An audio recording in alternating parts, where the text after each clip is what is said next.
We present Jimmy Clitheroe as the Clitheroe Kid.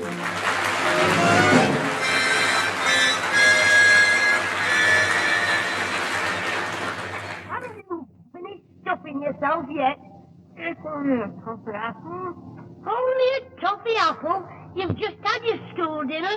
You had pea soup, cottage pie, and 2 helpings of plum tart. And you were still not satisfied. No wonder they hid the flowers off the table.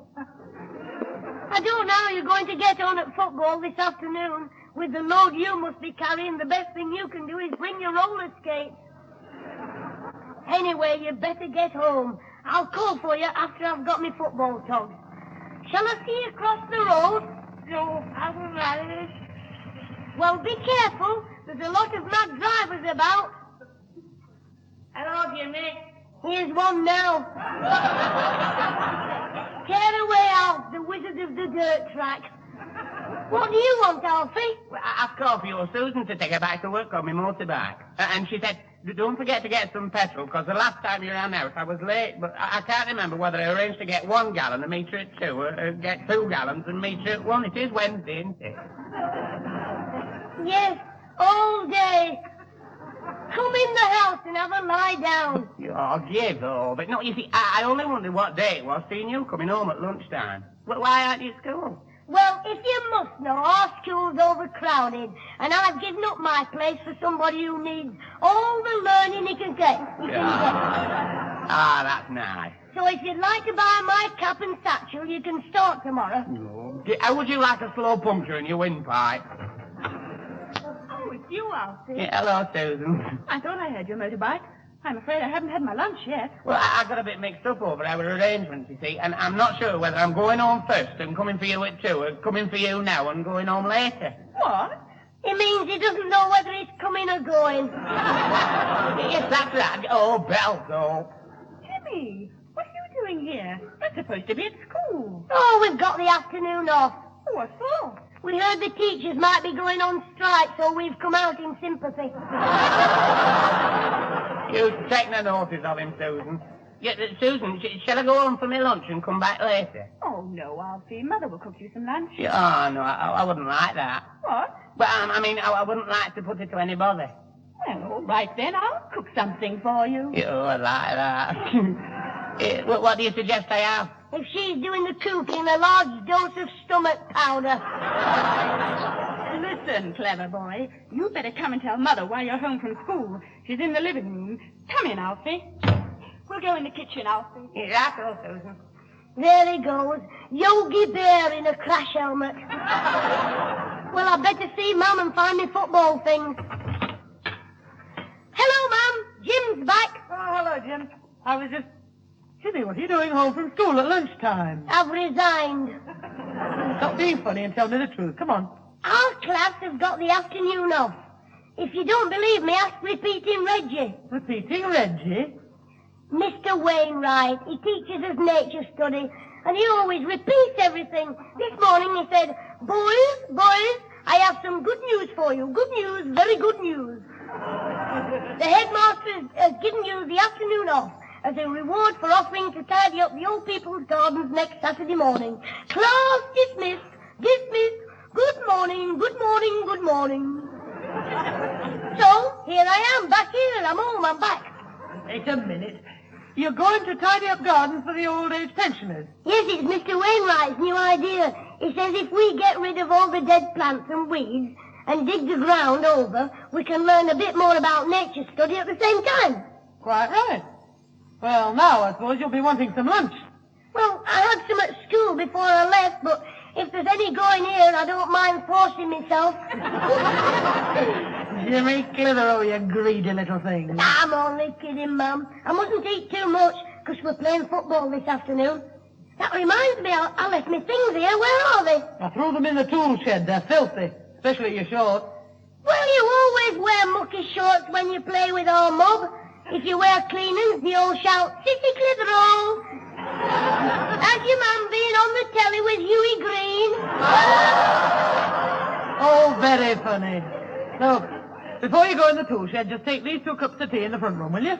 What, for Alfie and Susan? They don't need tea. They've got their love to keep them warm. No, I mean for your granddad and Mr. Whittle. Oh, of course. The turtle doves are cooing in the kitchen for a change. All right, Mum, I'll take the tray. That's a good boy. And don't start any trouble. They were having a nice, friendly chat when I left them. Were they? I'll soon alter that. Hello, the door's open.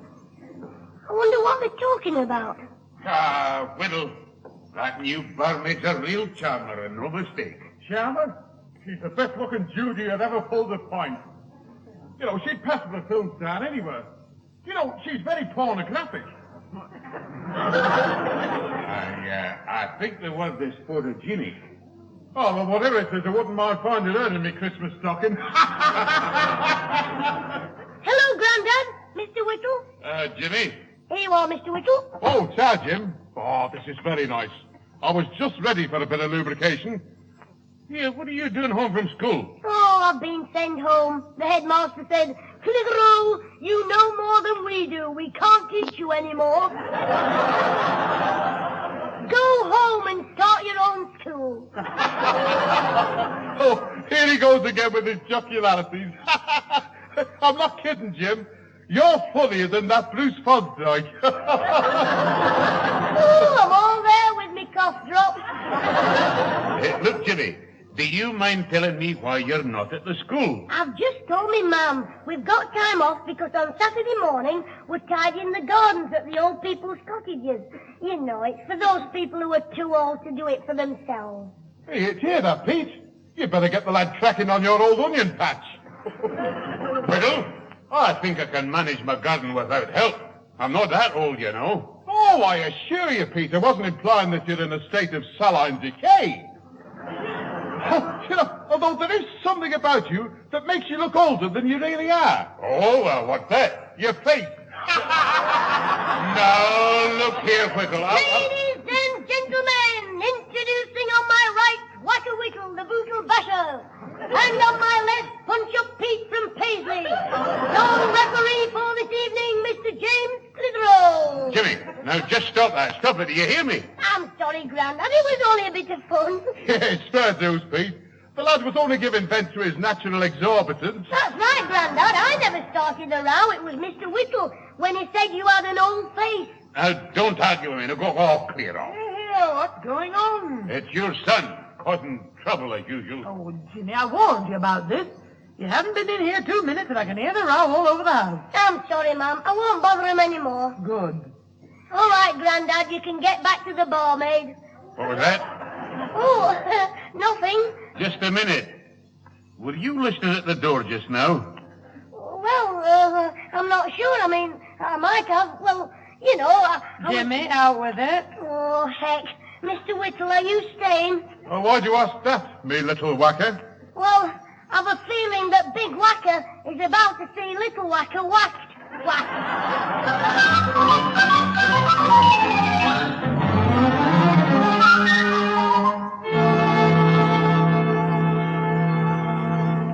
Well, I must get down to the shop.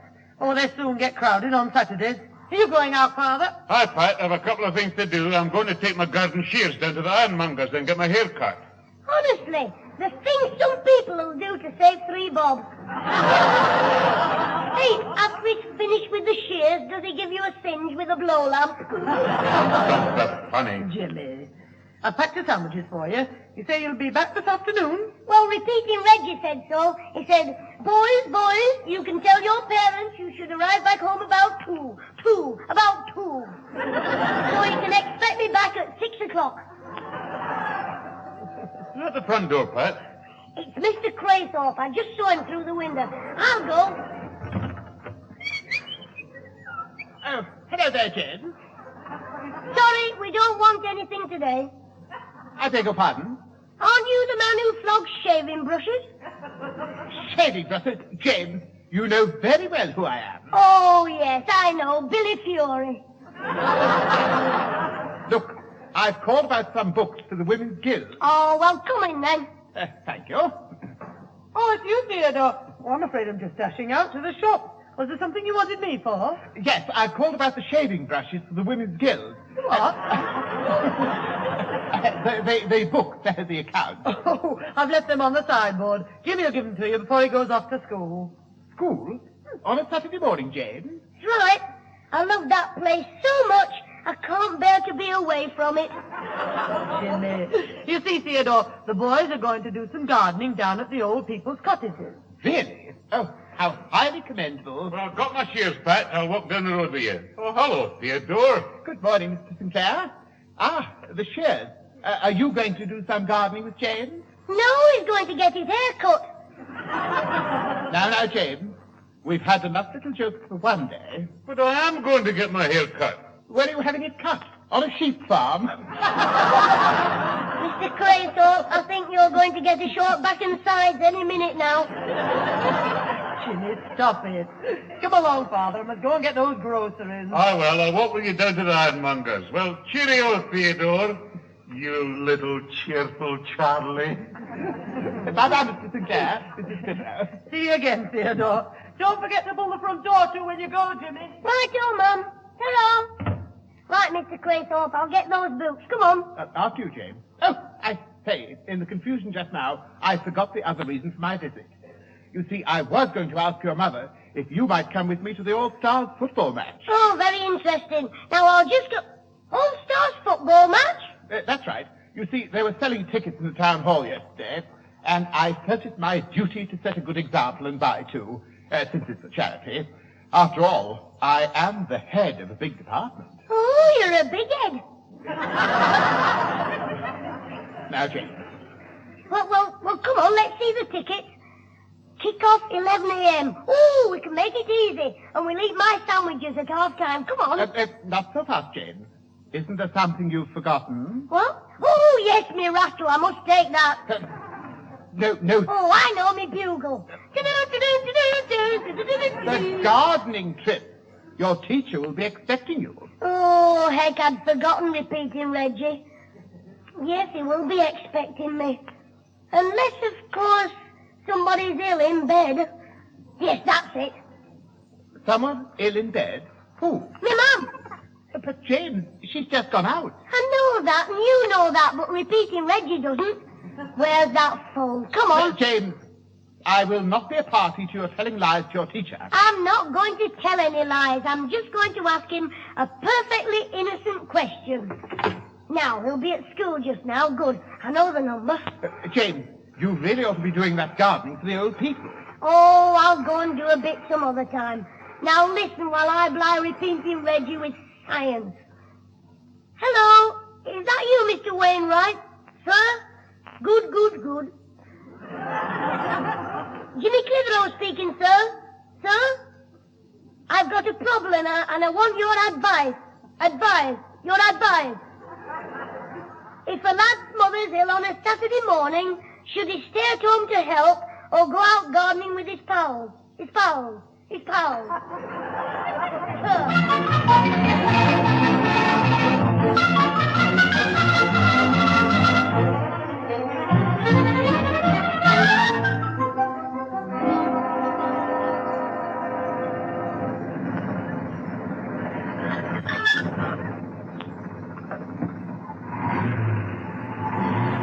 Well, here we are, James. The old car made it. Home once again. At last. An hour and a half to drive 20 miles. It's a wonder you weren't arrested for loitering. Now, don't be sarcastic. Most of that time was spent getting away from the football ground. There must have been over 200 vehicles there. There were 237. I counted them as he passed us, one by one. No, there were 238. I forgot about the two girls on the tandem. Very well. The next time there's a football match, you can find someone else to take you. I'm sorry, Mr. Craythorpe. I was only joking. It was very nice of you to take me. I'm very grateful, really. It was a smashing game, Mr. Craythorpe.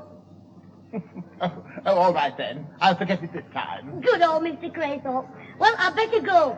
Are you coming in the house for a cup of tea? Well, if you think it's all right. Oh, of course it's all right. By the way, Mr. Craythorpe, don't mention the football match in the house.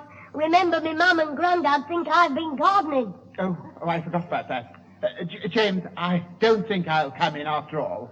I'm not very good at hiding the truth. No, I remember Grandad saying you were an awful liar. That is not the same thing. Anyway, I'll get away home and you can tell your own lies. I didn't tell any lies. I only asked repeating Reggie what a lad should do if his mother was ill.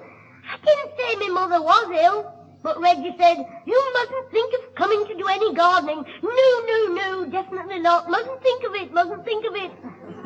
So I didn't. Look, James, it doesn't matter what words you use. You deliberately deceived your teacher into believing that your mother was ill. Well, it doesn't matter. Repeating Reggie'll never find out. Ah, there you are, Clitheroe. There you are. Oh, heck, it's him. I'm off. Just a minute. I want a word with you, a word. Oh, hello, sir. How's your mother? Oh, she's the same as she was this morning, sir. I'd better go in and ask her if she wants anything. Well, I'll pop in for a moment to see her. Just a moment, a second. No, you can't do that. I mean, she doesn't want to see you. That is, He means she shouldn't have visitors. She's resting. And you can't argue with the doctor, can you, sir? Oh, no. Of course not, of course. What exactly is wrong with her, doctor? Mr. Wainwright was talking to you, doctor. Me? Oh, no, of course. Well, I'm not a... He's not sure. Sorry, doctor. Well, we'll have to go in, Mr. Wainwright. Come in, doctor? Yes, and I must be off to the newspaper office. It's a pity you couldn't come gardening with us this morning, Clitheroe. You've had your picture in the paper tonight with all the other boys. Oh, well, it can't be what picture, sir? Well, the editor of the paper, our local Clarion, was so pleased with our little efforts to help the old-age pensioners with their gardens that he's writing an article about it, a column, a feature. And when I told him on the phone that I had taken a photograph of all the boys there this morning, he said to bring it along and he will print it, publish it, use it. Oh, no, what a blooming good idea, sir. This is for this evening's Clarion. Yes, Doctor. The editor said that everybody hears about the trouble caused by the youngsters, children, the young people of today, and so it's a change to write about them doing something good, some good work. You haven't given him the picture yet, then? No, not yet, no. Well, I could take it for you, sir. Oh, no, thank you, no, I couldn't ask you to go, I couldn't. You could. It's a long walk, sir, and I'm young and you're old. Am I indeed? I don't mean you're old, sir. I mean, I can run all the way. And probably drop the picture on the ground and ruin it. Exactly. No. You have enough to do looking after your mother. I must go. Bye. Bye, Doctor. Doctor. Goodbye, sir. Doctor, say goodbye. Goodbye, Mr. Wainwright. Oh, dear James, if your mother and grandfather see that photograph in the paper, what is going to happen? Dr. Craythorpe is going to get his first patient. You'll be making me a pair of splints for me sit upon. Well, you can joke about it, James, but you're in serious trouble. There's only one thing for it. We've got to stop them putting that picture in the paper. But you can't. What do you mean we have to stop them? Well, you're in it as well. Who was it bought the tickets and talked me into going to the football match? When I should have been gardening. Talked you into it, you little fibber. Mr. Craythorpe, I'm only a boy. You're a man, and you should have known better. Look, even if I wanted to, there's nothing I can do to help. Reggie can't have got far by now. We could catch him up in your car and... And what? Cosh him? Don't be silly. Well, run him over. Not a lot. Just a little bit over one toe. Then I can offer to take the picture for him. James, you're just being stupid. We can't possibly get it from him. Once he gets to the Clarion office, they'll send the picture over to Mr. Martindale, who'll check it and send it to the printers. How do you know about this Mr. Martindale? Because once a month I write a little piece for the paper, and I occasionally send a picture with it. What little piece? I've never seen your name in the paper. Never mind, I use a pen name. Well, what do you write? Go on. It's none of your business. Hey, you're not Auntie Ethel, are you? Let Auntie Ethel answer your problems. Jane, that will do. Dear Auntie Ethel, what can I do to stop my hair falling out? Signed, Worried. Dear Worried, not it on the inside. Jane, once and for all, I am not Auntie Ethel. Well, what are you then? If you must know, I'm Timothy Tomcat.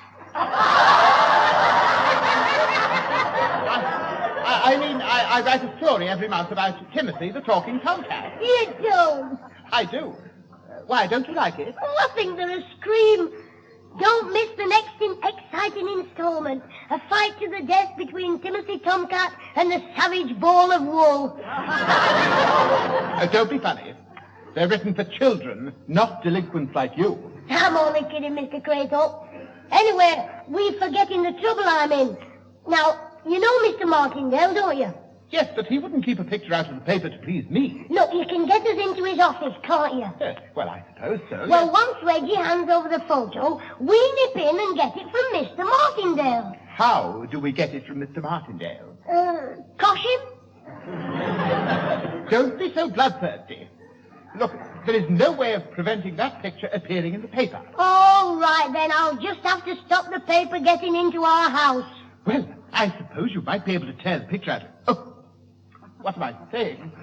Oh, of course you mustn't do such a thing. That's a good idea you've suggested, Mr. Craythorpe. No, James. I take it back. I know you. If anything goes wrong, you'll blame me. Hey, that could be a good one. What?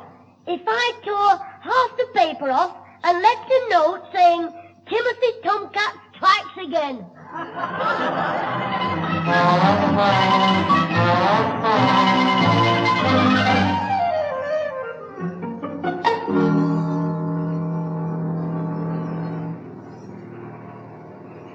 Oh, where's that blinking paper, lad? If he doesn't come before me tea's ready, I've had it. Oh, come on, slow coach. Jimmy, your tea's ready. All right, Susan, I won't be long. Mother said you could come in now. All right, Big Mouth, I heard you. I'm waiting for the paper. I'm just finishing off. Finishing off what? You, if you don't leave me alone. I will. You can stop out there all night for all I care. Oh, where is he? I'll bet he delivers it while we're having tea. If he does, he'll have his supper in emergency ward 10. Your tea's on the table. I know, Big Mouth. Oh, thank you, Grandad. Well, come on in then. I'll only be a minute. I'm just... Did you hear me? We can hear you in Scotland. I'm coming. I don't know what got into you today. I don't feel hungry anymore. Well, the last time you said that was after your 5th helping of trifle. Oh, there you are, son. Sit down. Thanks, Mum. Oh, cream slices. Smashing. Why don't you eat the bread and butter first? Here, Grandad, have a cake before 7 stomachs stops them all. No. Jimmy, don't speak when you're eating. Well, it is always on. You've been told not to talk with your mouth full. You'll be talking with your mouth full in a minute. A mouthful of fist. That's enough, Jimmy. Well, it's always me. Why don't you ever tell Scraggy Neck off? I'll smack your cheeky face in a minute. Oh, for goodness sake, will you be quiet and let's have our tea in peace? Yeah, that's telling her, Grandad. I'm talking to you as well. Now, let's have our food in silence. Well, that must be the paper. I'll get it. Sit down. You're not supposed to read at the table, is she, Mum? Is she? All right, Jimmy, all right. Don't be clever. Leave it, Susan. I'll get it. I'll finish my tea. Apart from the cake you've just crammed in your mouth, now you just sit down. There you are, Mum. I've finished. Can I get the paper. Oh, very well. You can have a glance at it until Grandad finishes tea. Thanks, Mum. It won't take me long. I'll take it in the front room where my pen is. I want to fill in the children's crosswords. Oh, that boy. You just can't figure him out. Oh, no, you'd think it was a matter of life and death that he does the crossword before 5:30. Would you like another cup of tea, Mother? No, thank you. Grandad? I think I can manage another one, please. Oh, dear. I don't know what to say. What? What's wrong now? The ink bottle tipped over and spilt all over the back page of the paper. Oh, no, you're the limit. Get a cloth. I suppose the ink's all over the table in there. Oh, no, Mum. I held it over the coal bucket so it wouldn't... I was kneeling in front of the fireplace when I poured spilt the ink over it. Oh, give me the paper here.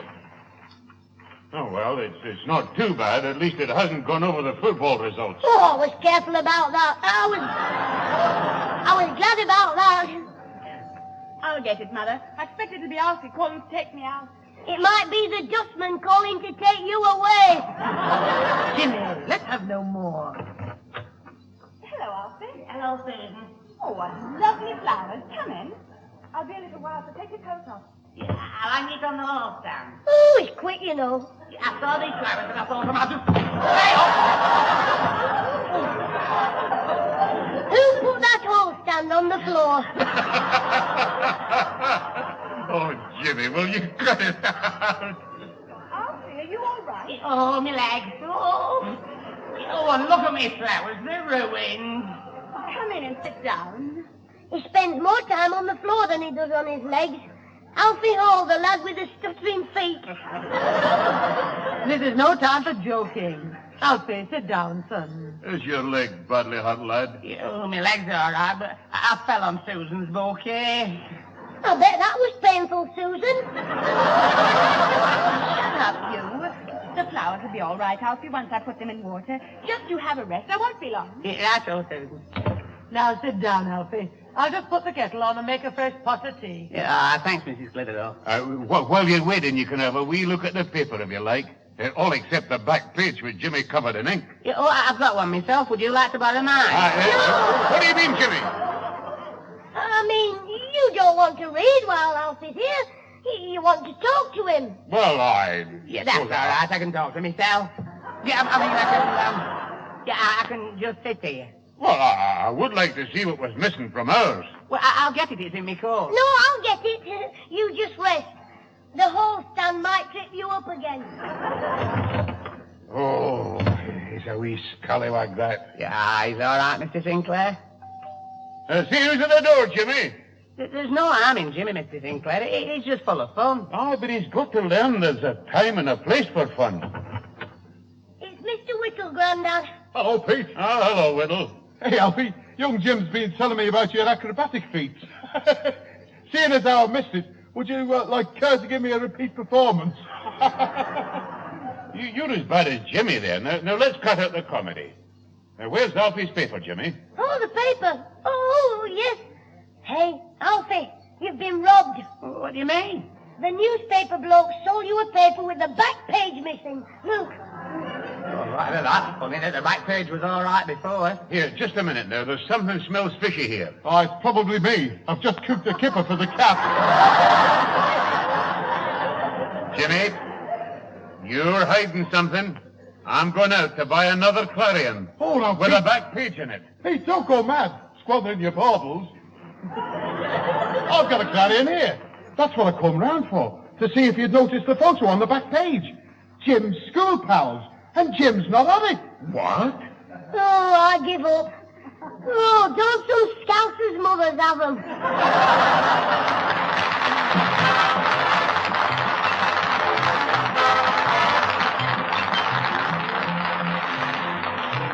Those involved with the Clitheroe kid this week were Peter Sinclair as grandfather, Patricia Burke as mother, Leonard Williams as both Theodore Craythorpe and Mr. Whittle, Jenny Ross as Alfie, Diana Day as Susan, and Brian Truman as Mr. Wainwright.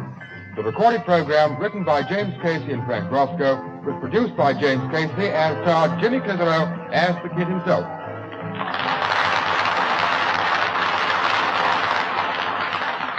I thought you might like to know I had to spend all day Sunday digging the old people's gardens. Then this morning, I had to give repeating Reggie a note saying my mum had never been ill at all.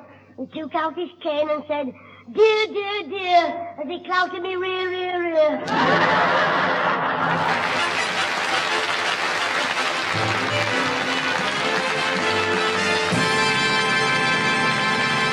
Jimmy Clitheroe is now appearing in Aladdin at the Empire Theatre, Newcastle upon Tyne.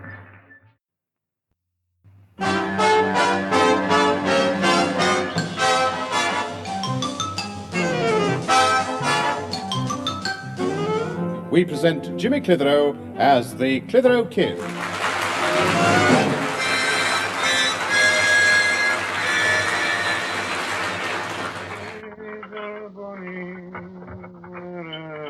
Hello, Grandad. You're in the kitchen. Hey, how long have you been wearing a pinny for a kilt? No, that'll do, Jimmy. I'm doing the washing up for your mother. Oh, heck. That'll mean another visit to the pot stall on the market. Now, look, if you think I'm not capable of doing the job, it's all yours. Oh, no, I want to have a quick word with my mum about the food for a birthday party on Saturday. Look, I've written a list out. Let me see. Quite a list. Covers up at everything they sell at the cake shop. Yes, so if Mum will tell me what the rest of you want to eat, I'll write it on the back. Where is she? She's having 40 winks in the living room. So don't you go disturbing her, understand? Yes, Grandad.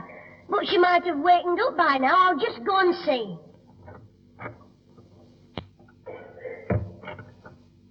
There she is, in the chair by the fire, fast asleep.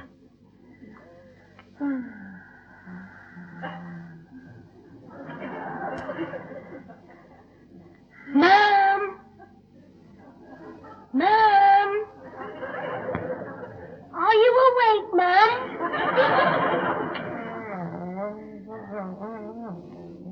She must be dreaming. I wasn't waking her. Still, it might be a nightmare. She's probably dreaming that the rent man's caught us in. Mom! Mom! If it's a bad dream, I'll wake you up if you like.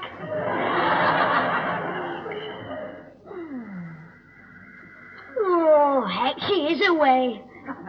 Oh, well, never mind. I'll just poke the fire. What's going on? Oh, sorry, Mum. Did I wake you? Oh, it's you, Jimmy. I thought the roof was falling in. Did you want something? Well, seeing as you're awake, it's about your birthday party next Saturday. Oh, Jimmy, I don't want a birthday party. Oh, why not? Everybody should have parties while they're young. And after all, Mum, you'll never see 24 again, will you? Oh, all right, Flutterer.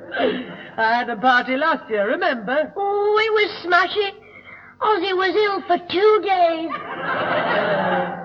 No wonder by the time my friends arrived, your friends had eaten everything. Well, I offered to go out for some chips, didn't I?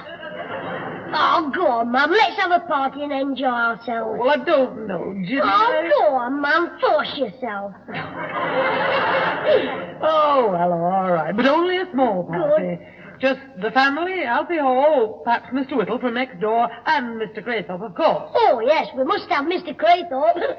Somebody's got to make us laugh. Jimmy, Theodore's an old friend. We must invite him. And besides, he's hinted that he's making me rather a nice birthday cake. Oh, well, it'll be a good one, because he takes his cooking very seriously. Do you know, Mum, I've even seen him put a chef's hat on, just to pour milk on his cornflakes. Oh, Jimmy, you get worse, you know. I'd better get up and attend to the housework. No, Mum, you go back to sleep again. I want to talk to Grandad in the kitchen, and it's private. You know, man-to-man stuff. Oh, I see. Yeah, well, I'll just glance through the paper for a few minutes. You can leave the catering for the party in my hands. I'll see you don't starve. Okay, Mum. And between you and me, you're a bit of all right. You're not so bad yourself. Oh, there you are, Jim. You didn't wake your mother, I hope. No, the poker did that. Hey, Grandad, guess what I'm buying me Mum for a present? Purple Passion.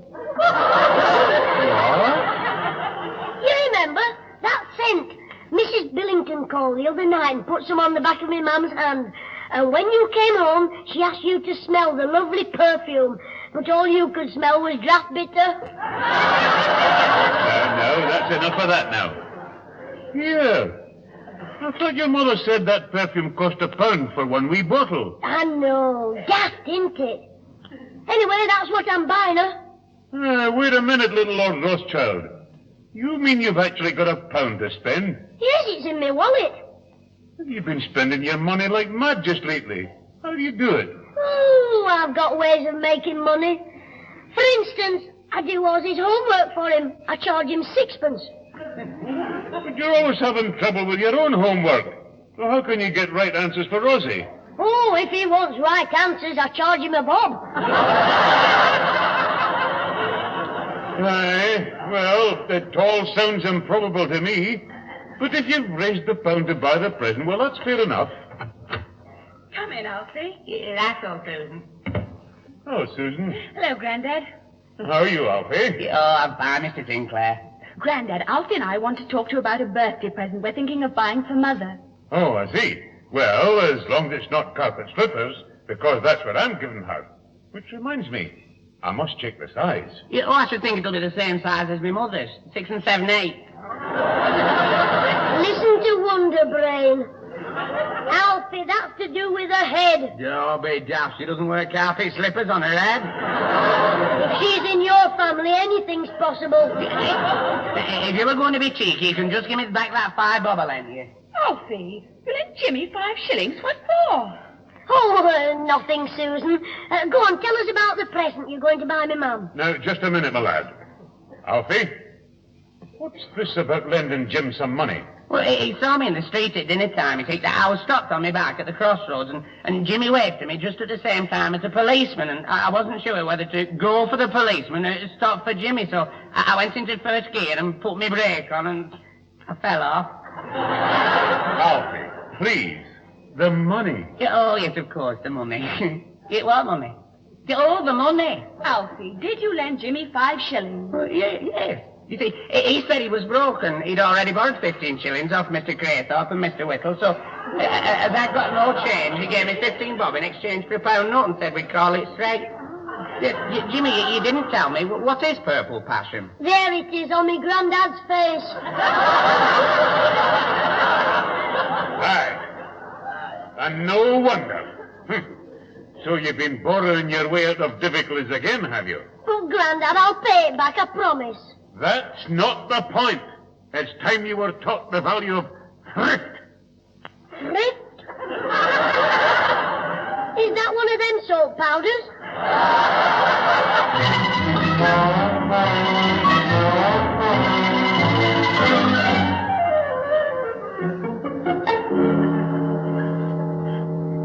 Well, it's nice of you to invite me on Saturday, Mrs. Clitheroe. Although I do hope I won't have to do what I did at last year's party. Don't worry, Theodore. Jimmy's little pals won't be with us this time. Oh, good. Well, I know children do have rides on Shetland ponies, but I'm not cut out for trotting on my hands and knees with a rug over my back. Well, I thought you stuck it out like a hero. Yes, well, I wouldn't have minded so much if James hadn't worn his cowboy boots. With spurs on. It's all right, Theodore. I've warned Jimmy he's got to behave himself this time. Oh, that sounds like our little Bronco Lane now. Very quiet. Jimmy, is that you? Jimmy? Theodore? Yes? I suppose it is him. It's someone creeping up the stairs. What? Quick, Mrs. Clitheroe, hand me your father's walking stick. What? It might be one of those sneak thieves who are going about. You mean a burglar? Oh, dear. Have no fear. I shall deal with the villain. Now, keep behind me while I open the door. All right, you ruffian. You'd better come quietly. Oh. Are you coming down, or have I to come and get you? Theodore, Oh! hadn't we better go out into the hall and see who it is? Don't bother. I surrender. No wonder he was sneaking upstairs. Just look at him. Jimmy, come here. Yes, Mum. Oh, look at you. Coat all torn, covered in dirt. What have you been up to? It wasn't my fault, Mum. Ozzy started the fight. I only finished it. Just cut the comedy and slip your coat off. Come on. Oh, all right, Mum. Here you are. Oh, wait a minute. I'd better take my wallet out first. Where is it? My wallet. He's gone. Oh, well, you obviously lost it when you were fighting. Excuse me, Theodore. I'd better go and see what I can do with this coat. I'll deal with you later, young man. Mr. Craythorpe, what shall I do? I've lost my wallet, and he's got the pound in for my mum's birthday present. Mr. Craythorpe, if I asked you nicely, would you... No, James. Your grandfather has forbidden it. If I lend you any more money, he'll probably feed me to the Loch Ness Monster. You'd better try and find the wallet, hadn't you? Yes, but it'll be dark on the spare ground. Mr. Craythorpe, you keep a torch in your car, don't you? A torch? Oh, I see. You want to borrow it to go and search for your wallet. Yes, but as it's your torch, I'd hate to break it. So just to make sure I don't break it, you can come with me. Now, look here, James. You're always summoning my assistance when you're in trouble. But for once, I flatly refuse to be involved.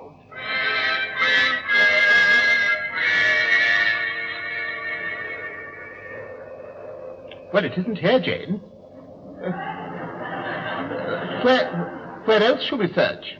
Now, where did the fight start? Oh, yes, over there by those hen houses. But be careful how you go. You might find yourself being attacked by an angry chicken. That will do. At this rate, we're never going to find your wallet. Well, no wonder with the light from your torch. We'd have done better with a glowworm in a jam jar. I'm sorry my battery's going, but if you don't stop being funny, I shall be going as well. I'm sorry, Mr. Craythorpe. We'll try by the hen houses. Come on.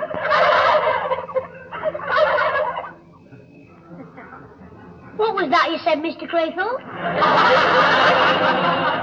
It wasn't me. It was some turkeys behind that fence. Oh, yes. Ozzy told me there'd been some thieves after them turkeys. Hey, Mr. Craythorpe. Yes, James? If we don't find me wallet and me money, do you think me mum would like a turkey instead? James, whatever else we may be, we are certainly not poultry thieves. All right, the game's up. Somebody thinks we are. Stay where you are. I'm a police officer. Oh, heck. Come on, Mr. Craythorpe, let's run for it. Don't try and get away. I've got a police dog here. After him, right? James, an Alsatian. What shall I do? I'm terrified of dogs. Well, I'm frightened to death of policemen, so we'll both run for it. Come on. Very well, if you say so. James, I can't help feeling we're doing the wrong thing.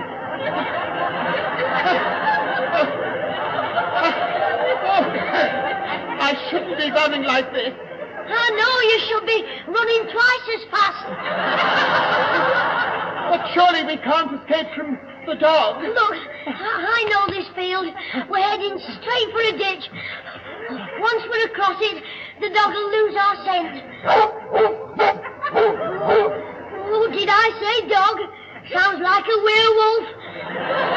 Come on. Faster. I'm running as fast as I can. I'm not Gordon Piddy, you know. Oh, dear. I don't think I can continue, James. How much further is it to the ditch?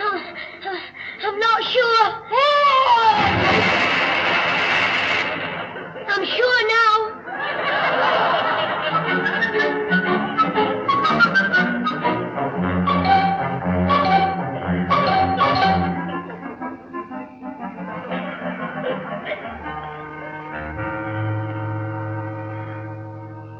Typical of you. Mr. Craythorpe gets into trouble trying to help you, and all you do is laugh. I couldn't help laughing.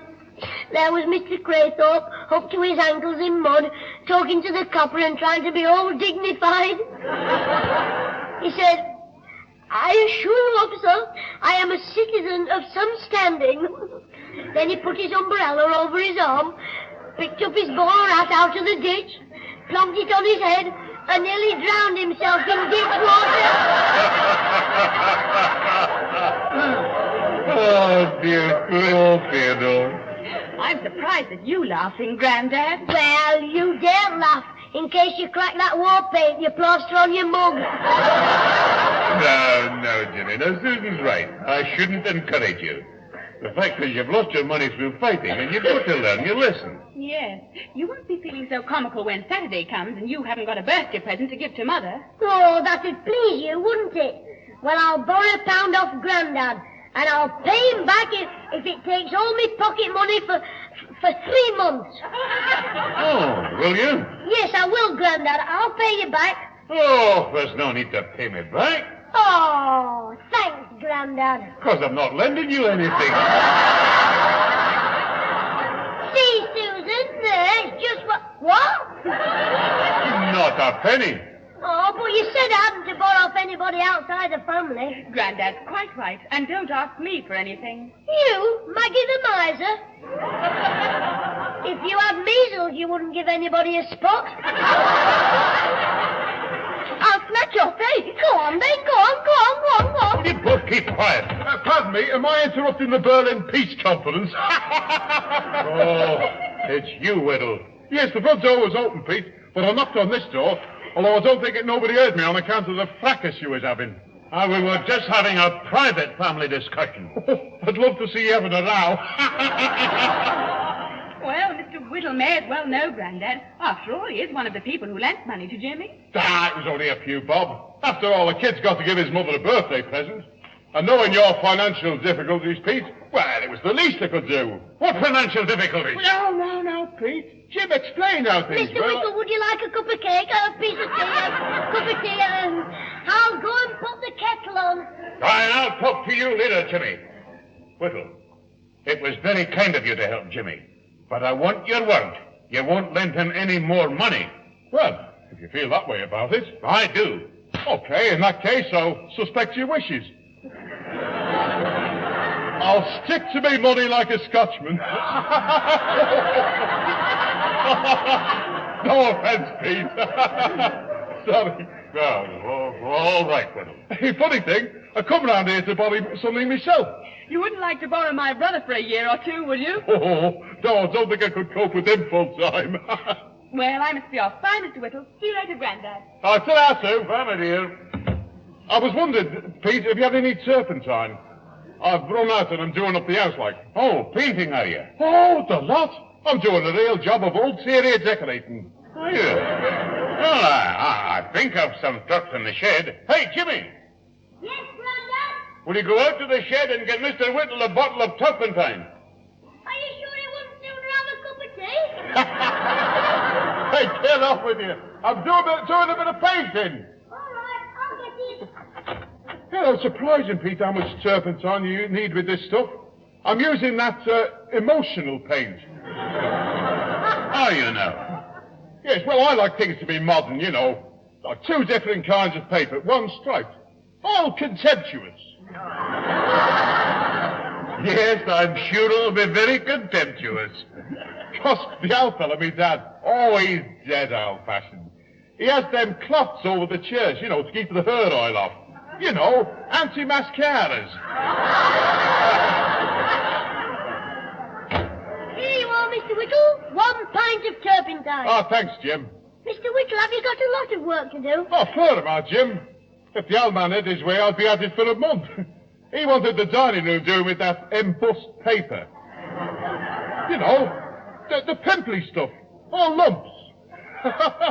I said, if you like, I'll go and get some paper from the chip shop and stick it on with tapioca pudding.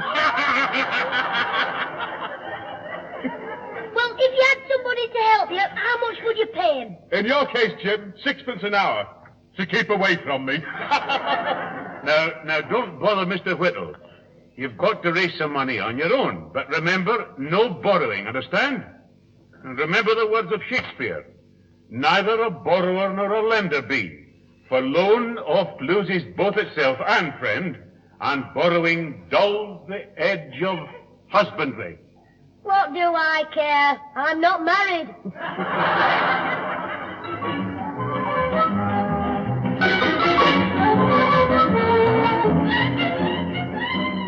Yes, that's all very well, Sonny, but this isn't Bob a Job week. I know, that's why I'm offering a cheap rate. A bob a job for 9p. Oh, I don't care. I do not want my head straightening for 9p. It's worth 9p to chop that big lump in the middle down. It's taken me 3 years to grow that big lump, as you call it. It's going to be shaped into the figure of a peacock, so I'm afraid you're wasting your time. So are you. I've just cut it down.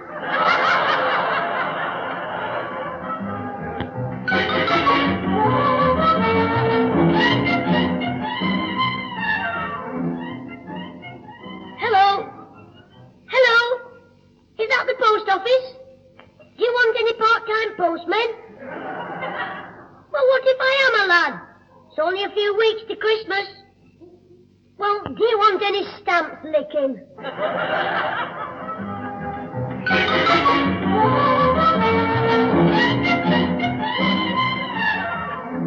Jimmy, I don't want any work doing. Look, there must be something I can do for you. Everybody says you can't do anything for yourself. I lent you the money, you lost it. Now, there's nothing else I can do. I don't want to borrow anything. I want to do some odd jobs. Oh, go on at your pot egg. That's an odd job. I know. I'll cut your hair for a tanner. My hair doesn't need cutting. Get away. You're nearly standing on it. If you don't get it cut soon, you'll have to buy a frock.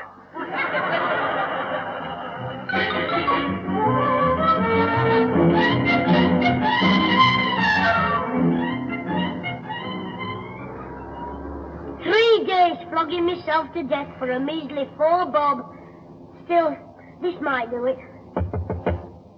I should have thought of the Higginbottoms before. Hello, Mr. Higginbottom. Oh, it's you, troublemaker. You always have your little joke. I've been wanting to see you, Clitheroe. What happened to our Aussie on Tuesday? Oh, he had a bit of bad luck. I know, I met you. His collar was ripped, his nose was bleeding. We were only playing pig. What with? Hammers? Well, in our gang, if you give 'em a gentle shove, they don't count it as a tig. I just shoved Ozzy on the back a bit too hard, that's all. A shove in the back can't do all that damage. Well, when I shoved him, he was up a tree. You little hooligan. Anyway, clear up, I'm busy. I'm just coming out to clean our windows. But, Mr. Higginbottom, I've called round to invite Ozzy to a birthday party. Oh, yes. Yes, and you and Mrs. Higginbottom to my mum's birthday party on Saturday. Well, that's very nice of you, Mother, I must say. You'll come then? Yes. Thank you very much. Would you like to give me the entrance fee now? It's 5 bob each. Entrance fee? Yes, 15 bob. If you'd like to make it 16, you can bring your greyhound. Now, what are you up to, you little scrounger? What do you mean? Your mother didn't tell you to collect 5 bob a head. Now, out with it. What's your game?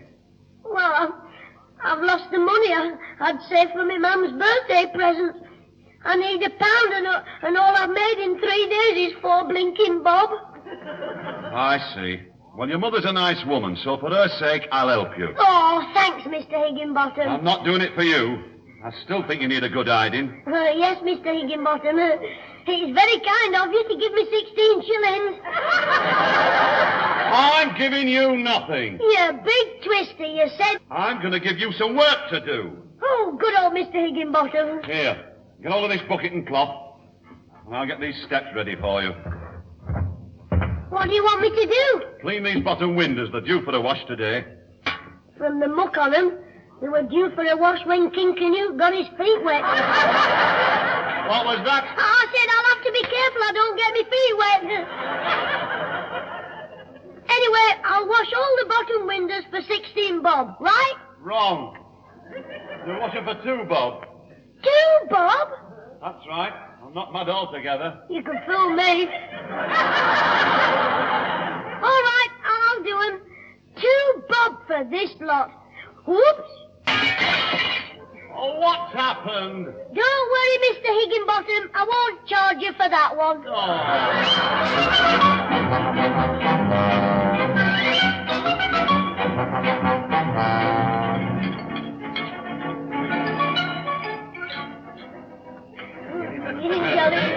Quiet now, quiet!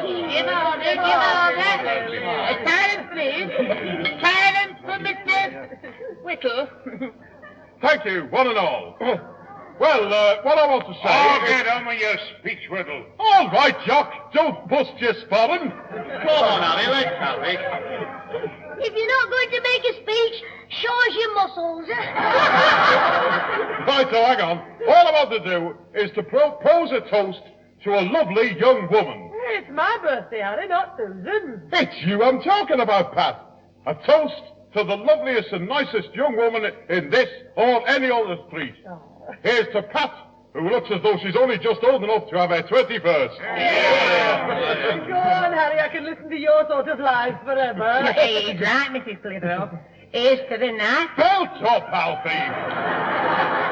I'm proposing the toast, so don't show your ignorance. Well, hurry up, my lemonade's losing its fizz.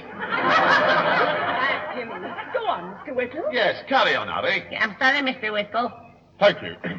Now, as I was saying... What was I saying?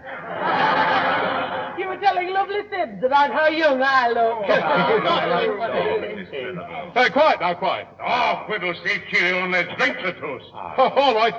Seeing as how Jock's tongue is hanging out like a lizard waiting for a fly, I ask you to raise your glasses and drink to Pat. Oh, just a minute. Mother should cut the cake first. Well, yes, that's right. After I blow out the candles, Susan very kindly only put on 5. Maybe she thought you were sure to win, Mum. I bet Mr. Whittle could cope with 100.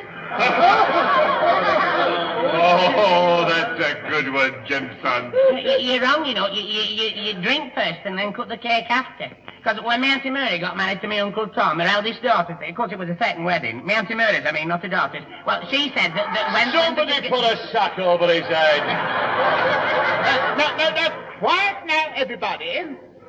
Blow out the candles, Mrs. Clitheroe. Go on. Right, here goes. Good lad. Oh, and now, if you'd all like to go in the lounge, Susan and I'll clear the dishes and bring you some cake. You see to the drinks, Father. No, Mrs. Clitheroe. No, you go to the lounge and we'll serve it. Yes, Mum, I'll clear the cups and saucers. Not my best china, you won't. I'll do it, Mother. Now, we'll all help now. We go, Pat. All right, then. But you come with me, Jimmy, and you can help me open my present. Right, Mum, but you don't need to open mine. Here it is. To the best mum in the world. Oh, Jim. It's that perfume Mrs. Billington showed me. Oh, you shouldn't have spent all that money, oh, you're a darling, Jim. Oh, come on, son. Let's see what else I've got, eh? Right, Mum, I think our Susan's bought you a packet of hairpins. I thought he only earned 4 shillings. How did he get that? Well, now, my dear, you didn't really think I'd leave him without a birthday present to give his mother, did you now? You old softy. Ah, well, no, I just let him sweat it out for a few days, mind you. I didn't give him the 16 shillings for nothing. I bought his old roller skates off him to send to the children's home. So I had to give up something. Well, the cunning little skiver. What do you mean?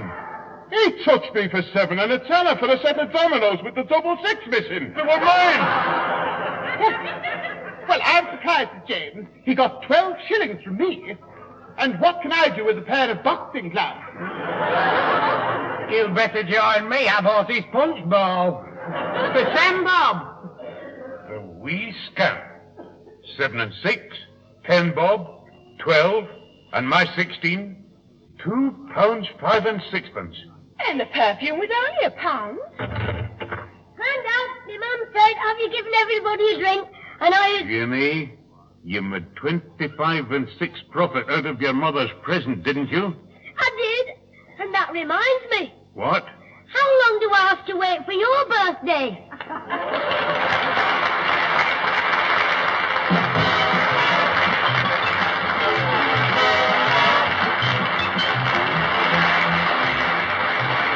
Those involved with the Clitheroe Kid this week were Peter Sinclair as grandfather, Patricia Burke as mother, Leonard Williams as both Theodore Craythorpe and Harry Whittle, Danny Ross as Alfie, Diana Day as Susan, Tony Melody as Mr. Higginbottom, and Brian Truman as the other voices. The recorded program, written by James Casey and Frank Roscoe, was produced by James Casey and starred Jimmy Clitheroe as the Kid himself.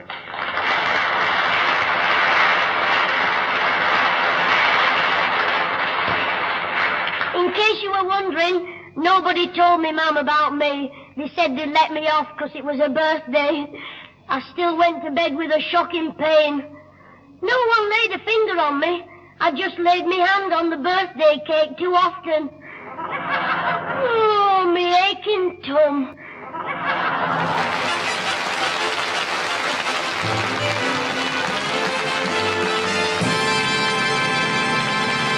Jimmy Clitheroe is now appearing in Aladdin at the Empire Theatre, Newcastle upon Tyne.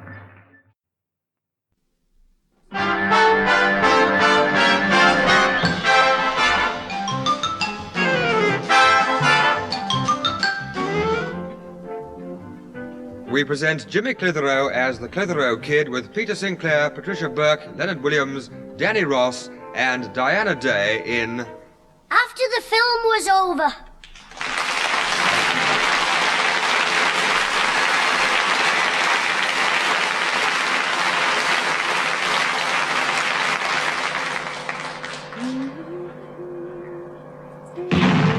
Oh, Grandad, my hairdryer, it's gone off. Aye, so's my electric razor. You must have blown the fuses. Oh, I'm sorry, Grandad. Oh, it really scared me, though. It went with such a bang. Oh, Susan, I've told you before. Now, that thing's not right. Now, get it down to the shop to be mended before there's a serious accident. Yes, Grandad. Well, I'd better go and mend the fuses. Thank goodness it's still daylight. The lights will be off as well. Grandad, the blinking telly's gone funny again. You better get that man round from the shop. Jimmy, it's no use asking the man from the shop to come and look at the set. Why, are you still behind with your payments? Now, don't be cheeky. It's not the set that's out of order. Susan's blown the fuses with her hairdryer, and I'd better go and see to them. So it was you, was it, pudding face? Look, I didn't do it on purpose. I was only drying my hair. You call that hair? I've seen nicer hair on a coconut. Anyway, I don't know why you use that hairdryer. Well, how else can I get my hair dry? Light the gas oven and stick your nut in it.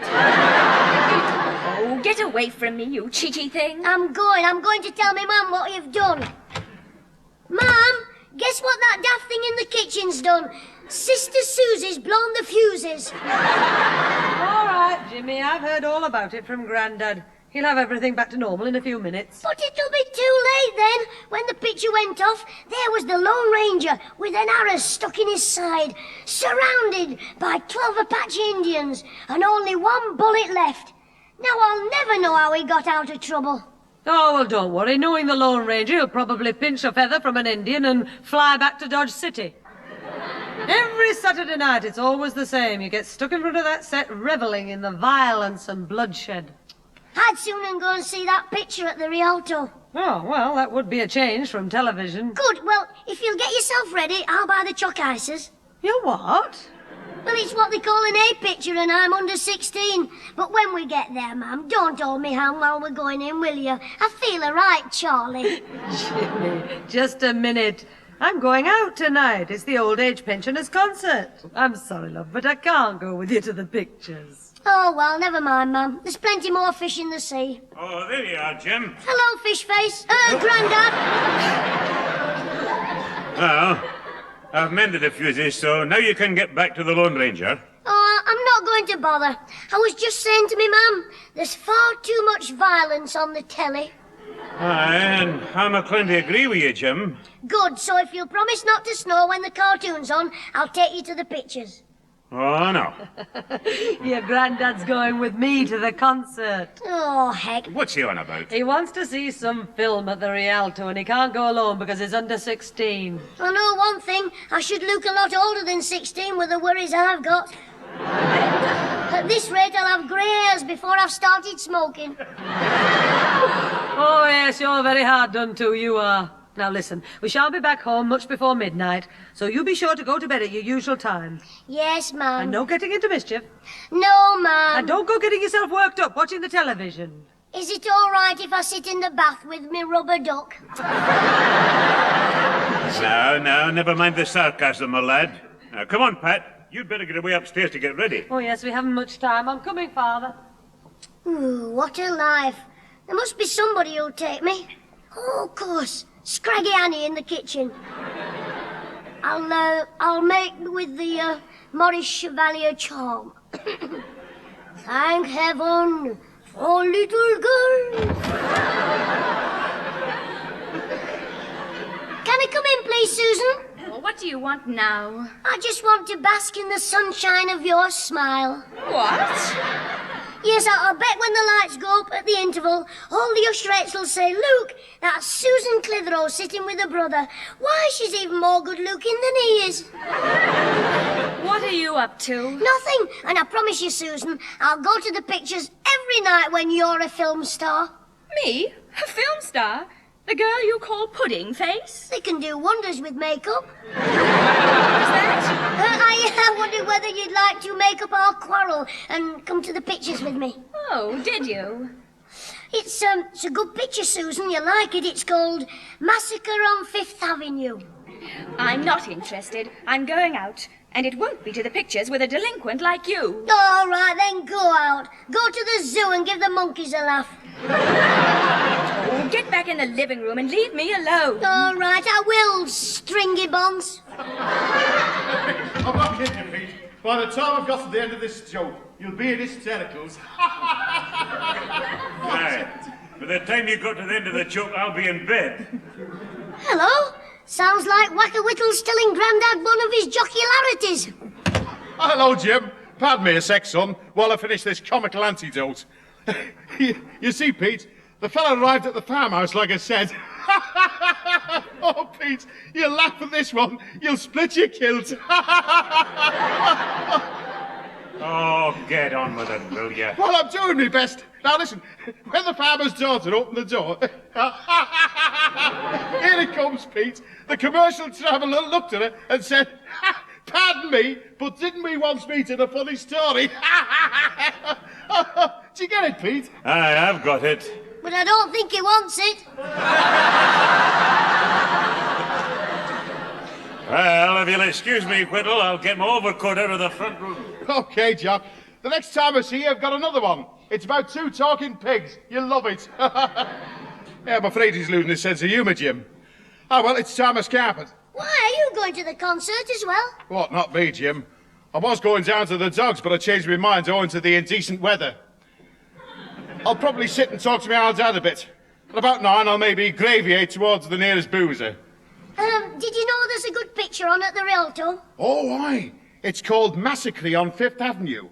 Oh, you know, Jim, when I saw it advertised in the paper, I said to myself, "Harry, me lad, that's one film you must go and see." Oh, good. So I went to see it last night. Oh, heck. Oh, Jim, it's tremendous. There's one big scene near the end where the... Oh, it's you, Mr. Whittle. Oh, hello there, Pat. I was just going to tell young Jim about that film at the Rialto. Oh, what is this picture is so keen to see? Oh, well, it's called... It's called Son of Lassie, all about a crazy mixed-up pup. Oh, turn it up, Jim. No, it's a great picture, Pat. Do you know, I haven't seen so much fighting and arguing since the day they read me Uncle Herbert's will. You see, now, it all takes place in America, where they used to make booze on the side in what they called them illiterate stills. Oh, it sounds charming. Well, thank goodness Jimmy won't be seeing that. So, you see, these two gang bosses meet in a nightclub one night. Pat, we better get started. You still here, Whittle? Aye, Jock. So one says to the other, "Listen, bud, there ain't room for you and me in this territory." And the other one says, "When I finished with you, Muggsy, you'll be squealing for mercy." So... Jimmy, what's this he's telling you? It's the one about the two talking pigs.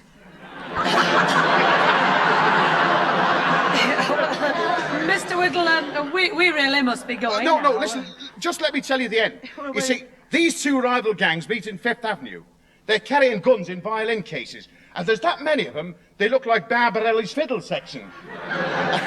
And then they start the shooting, and when it's all over, they've all had it, the lot of them.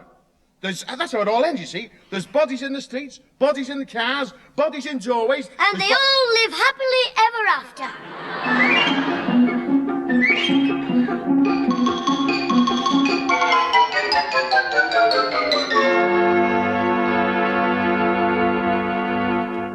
Oh, go on, Susan. Nice, sweet, lovable Susan. Look, I'm not taking you. Even if I could, Mother was right. It's not the kind of picture you should see. I suppose you wouldn't mind me going to see your sort, where the lovers fall out and you have a good cry. And it makes your eye black run, and when you come home with a face looking like a road map. Look, you're holding me up. I've got an errand to do for Mother yet. What errand? I've got to take these colour charts back to the painter and decorator. Oh, let me see him. Is that his name? Geoffrey Barclay. He sounds posh. What's it all about? Well, Mr. Barclay's starting to paint the Women's Institute on Monday morning, and Mother's marked the colour charts they want. See who that is while I go upstairs. If it's Alfie, tell him I'll be down in a minute. All right, I'll tell Loverboy. I'm coming. Oh, hello, James. Come in, Loverboy. She's upstairs. What? Oh, it's you, Mr. Craythorpe. I thought it was Alfie. Come in. Oh, thank you, James. I'm afraid I'm in rather a hurry. Is anyone else in besides you? Only our Susan. Mum and Grandad have gone to the pensioners' concert. Oh, they've left, have they? That's why I called. I thought of going with them. Well, I'd better try and catch them up. Bye, James. Just a minute, Mr. Craythorpe. Yes? Have you, got a ticket for the concert? Well, no, but I'll pay at the door. You'll never get in. I say you'll never get in. Unless, of course, you don't mind paying £1. £1? But the price of admission is only 5 shillings. I'm talking about the ticket touts outside the door. Ticket touts? At the pensioners' concert? Mr. Craythorpe, it's a very popular do. Ask any ticket tout how he makes his living and he'll tell you. The cup final and the old age pensioners' concert. James, anyone would think you didn't want me to go to the concert. Well, you won't enjoy it. Oh, you may have a point there. But where else is there to go? Massacre on Fifth Avenue. It's a film that's on at the Rialto. Oh, well, that's most curious. There's an American ballet called Slaughter on 10th Avenue. Yes, well, I suppose you're very fond of ballet, aren't you, Mr. Craythorpe? Oh, I positively dote on it. Eh? Perhaps that film at the Rialto is the ballet, the one you're talking about. Oh, wait a moment. The ballet is Slaughter on 10th Avenue. You said Massacre on 5th Avenue. Well, perhaps they've shortened it a bit. How about us having a walk down there and finding out, eh? But I thought the ballet didn't interest you. Oh, well, I might as well come and have a laugh. James, there is nothing to laugh at in this ballet. There might be, if some fella splits his tights. Come on, I'll come with you. I'm going now, Jimmy. Oh, Mr. Craythorpe. Oh, hello, Susan. James and I are just talking about going to the ballet. What? Well, James seems to think it might be a ballet. Slaughter on a massacre on Mr. Craythorpe, it's rude to talk with your mouth open. Oh, I'm sorry, James. What do you mean? I thought so. Mr. Craythorpe, if you're talking about Massacre on Fifth Avenue, it's a film about gang wars in America. What? I've heard about it at work. It's all about drinking and gambling, and there are at least 10 people murdered. There'll be 11 if you don't shut up. Gang warfare? James, I have no wish to go and see a film about fighting and bloodshed. You don't have to see the bloodshed. Once the shooting starts, you can faint. And I'll wake you up every time the ice cream girl comes round. James, I am going to the concert. I'll walk down the road with you, Mr. Craythorpe. Jimmy, when Alfie calls, tell him I've gone that errand for Mother with the paint charts. All right, but if he isn't here in the next half an hour, he's had it. I'm going round to Ozzy's at 7 to watch the telly. I'd go now, only his dad'll be in. You surprise me, James. I always thought that Higginbottom was out of the house by opening time. Oh, not now. Ozzy says his mum stopped his dad going to the pub every night. That's why he's got to wait till she's gone. How do you mean? Well, Ozzy says his dad daren't go out to the pub till his mum's gone off to the bingo. Now, Alfie'll be here at 7:15. Now, don't forget to give him my message. Oh, I'm fed up. Sisters. I don't know why they were invented. It'd serve her right if Alfie didn't come at all. Or better still, if Romeo came and left before she got back. And Juliet Clitheroe would be stuck here all night sitting on a balcony. Hope that's Loverboy now. Come in! Yeah, hello, Jim. Well, if it isn't Alfie Cap, come in. Yeah, all right, funny boy. I didn't come here to laugh at you. No, you've come to laugh at our Susan. Exactly. Oh, shut up. Come in the sitting room. I'm only trying to cheer you up, 'cause I knew you'd be miserable when you found out our Susan hadn't waited for you. Where am I late again? No, it's only 7:15, and she said to come at 7:15, so I'm half an hour early, unless my watch is stopped, and it's 7:15, and she said to come at 7:45. No, it was past, because she said the dance started at 50:30, but she didn't want to get there until 8 when the band had warmed up. I can hear it ticking. What, your head? No, me watch. So, you see, it hasn't stopped, and I wish you would. Look, Alfie, you're not late. Susan's gone out to meet another bloke. Oh, that's right. You what? She said, would I tell you, she had to meet this fella, Geoffrey Barclay. And she'd see you later, if you're still here. Oh, did she? Who is this Geoffrey Barclay? He's a painter, I think. Hey, maybe he's going to paint her. She was talking to Mr. Craythorpe about a picture. Yeah, I get off. Artists don't paint people at night. They do it in the daylight. Oh, of course, I'm daft. She was talking to Mr. Craythorpe about a film, not a painting. Massacre on 5th Avenue. It's at the Rialto. What, you mean this bloke's taking it to the Rialto? Oh, no, she wouldn't go with someone else and leave you here. Would she? Mind, she did make a fuss when Mr. Craythorpe suggested taking me there. Yeah, well, that'd be because she didn't want you to see her there with this bloke. Oh, I don't think that was it. Yeah, well, I do, and have a good mind to go round there and catch him. Hey, it'd be funny if you sat behind him, and just as he puts his arm around her, you dropped a chalk ice down her neck. That'd cool her feelings a bit. Yeah, well, I'll give him Petrie. You'll see some pretty colours when I've finished with him. I'm off to the Rialto. Right, let's go. What are you coming for? To see the picture you'd to see fair play. I mean, if you're going to have a fight with this painter, I want to be there to cheer you on when you start it, and bring you round when he finishes it.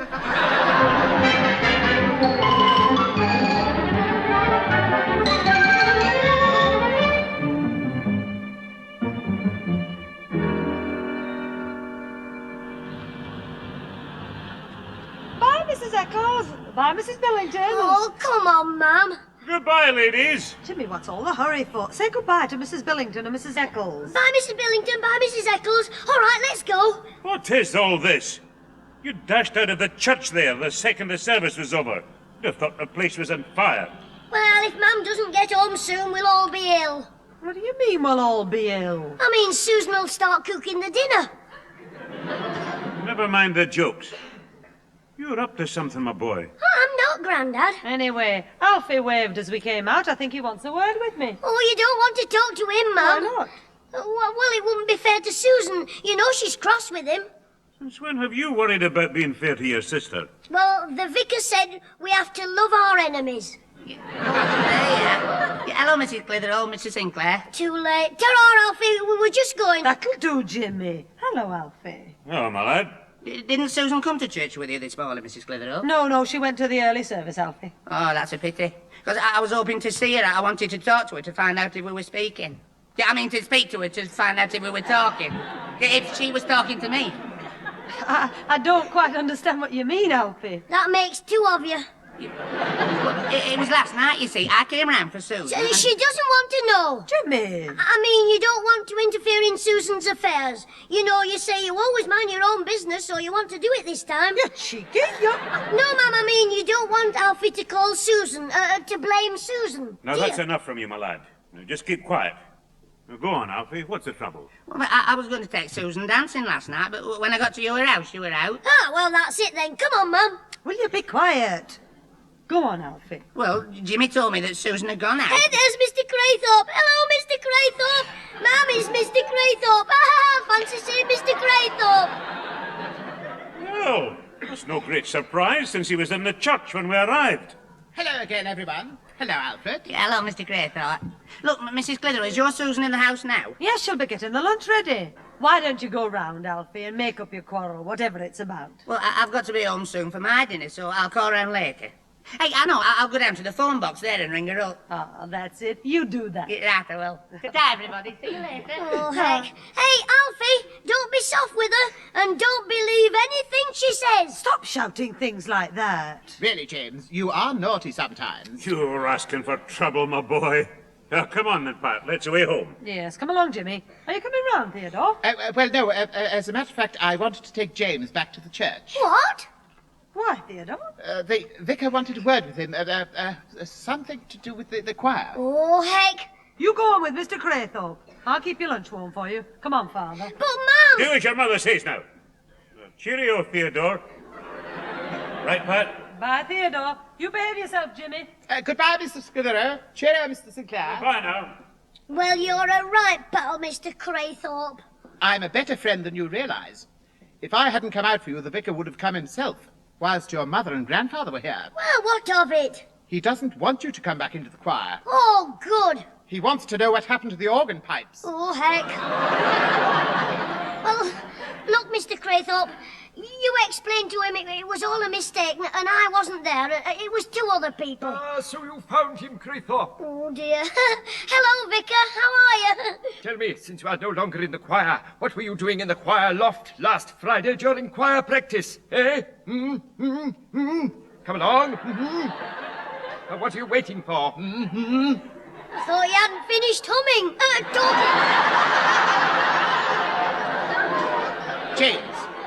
James, you might as well tell the truth. After all, I was there trying to play the organ, and I saw you come in. Now, look, boy. Did you or did you not throw an old sock and a packet of sneezing powder down Mr. Craythorpe's organ pipes? I never touched him. The organ. Well, I didn't throw them. They sort of slipped out of my hand, and it was only half a packet of sneezing powder. I see. They slipped out of your hands.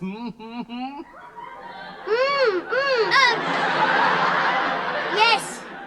Into the organ pipes, which were 3 feet above your head. It's hard to believe, isn't it? I'm sorry, Vicar. In all my life, I have never met a boy who caused as much trouble as you. It seems impossible to believe that you are only one boy and not some sort of a gang. And that is my final warning to you, my boy. Do you understand? Yes, Mr. Vicar. I won't do it again. Next time, I will speak to your mother. Goodbye, and watch your step. Phew. I thought he was going to clout me with the hymn board. You're very lucky to get off so lightly, James. You'd better make sure nothing else happens. Oh, heck. Mr. Craythorpe, that old black hat in the choir loft, is it the vicar's? No, it's mine. Oh, thank goodness. Why?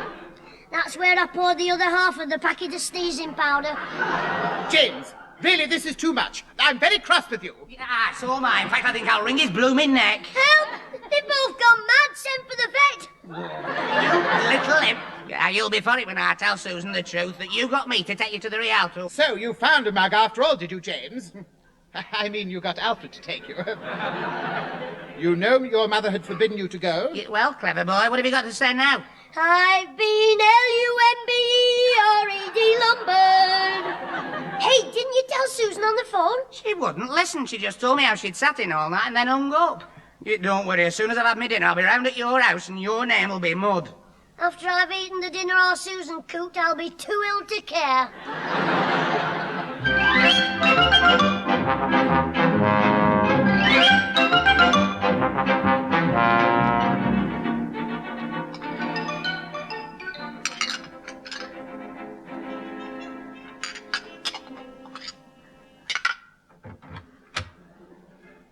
Hello, Susan.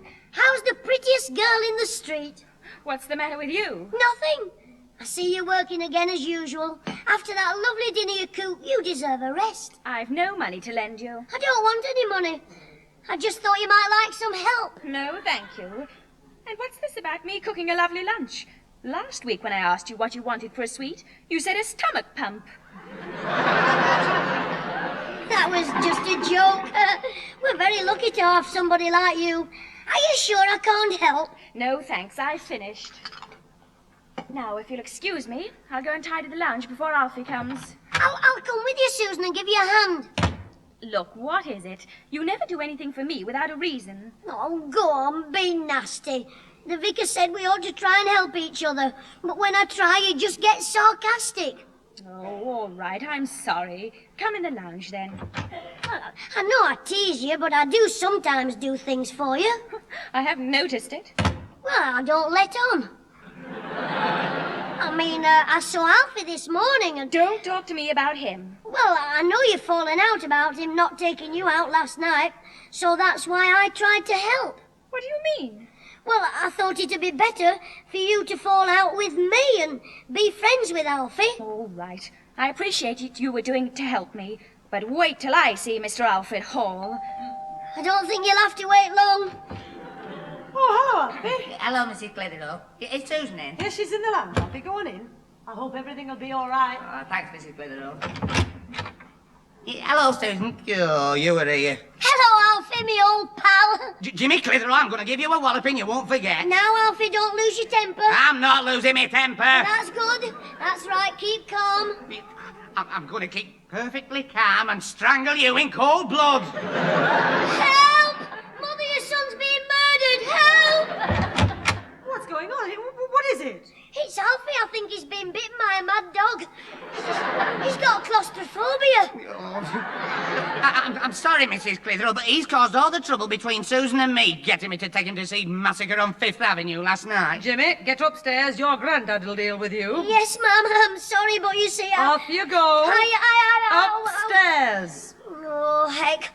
I hope you're satisfied, Alfie Hall. Well, you were very silly, Jim. You were bound to be found out in the end. And that's just where I'll get it. In the end.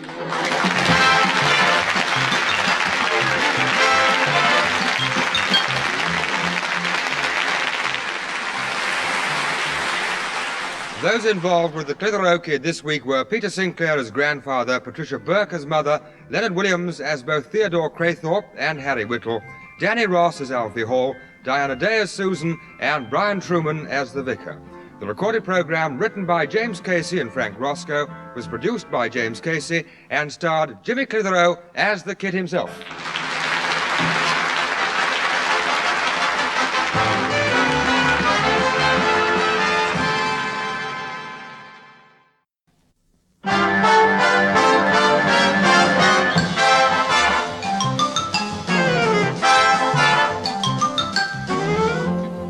We present Jimmy Clitheroe as the Clitheroe Kid with Peter Sinclair, Patricia Burke, Leonard Williams, Danny Ross, and Diana Day in... The Kid Who Got the Bird.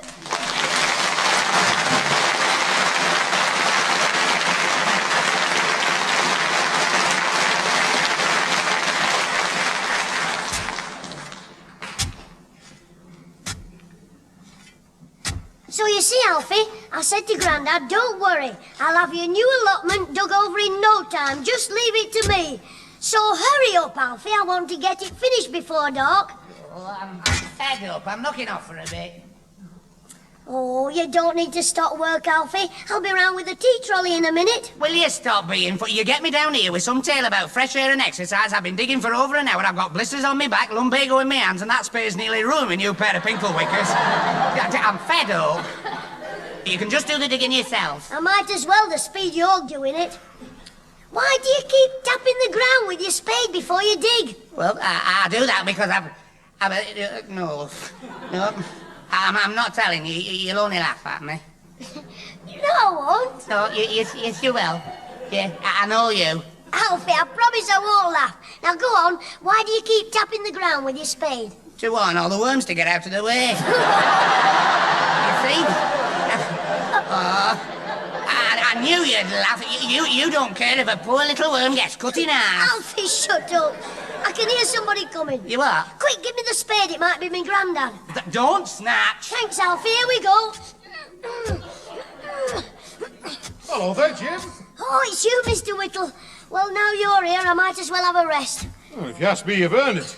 You were going at it just then like a bull in a Chinese junk shop. Well, I promised Grandad I'd have this lot dug over before dark. That's why I was busy. Oh, you do a lot better with a bit of help. Alfie, just don't stand around like that, letting the young lad do all the work. Oh, but I like that. Hey, so this is Jock's new dandelion patch. Well, he should do well with it, you know. That soil does look very futile. Hey, Jim, isn't that a hen house over there? Yes, that's right. Grandad's going to keep some hens because of the price of eggs. And if the price of something else goes up anymore, he'll probably start growing his own hops.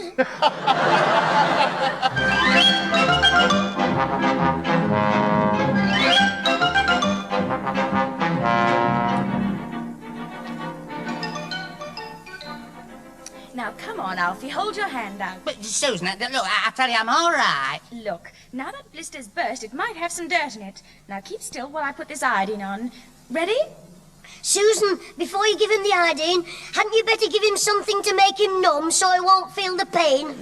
Listen, clever clogs, I don't need anything. You mean you're numb to start with? Yes, I am. Oh. Susan, I'll clout him with me crash helmet, I will. Alfie, just ignore him. Now, for the last time, hold your hand out. You naughty boy. Hold your hand out. Get out. Get out. Here, what's going on? It's all right, Mum. Susan and Alfie are having a row. Yes, and I'll bet I know who started it. Mr. Harrison will think we're a pack of howling savages. Mr. Harrison? Who's he? He's with Mr. Craythorpe and Grandad in the front room. They're getting the allotment form signed. Oh, I want a word with Mr. Craythorpe. So you see, Mr. Sinclair, Mr. Harrison here, in his capacity of park superintendent, takes a great deal of personal interest in the way the allotments are run. Hello, Grandad. Hello, Mr. Craythorpe. Mum said you were in here. Oh, James, there's someone here you might like to meet. This is the nice man who is responsible for your playground in the park. Oh, hello, mister. I didn't realise it was you, because you usually have a pin on a stick and a cap on. I never knew you were bald-headed. I mean, Oh, I see we have a little joker here. Eh? Arr. Oh, arr. Arr, that be right, mister. I be all there with me mangle wurzled.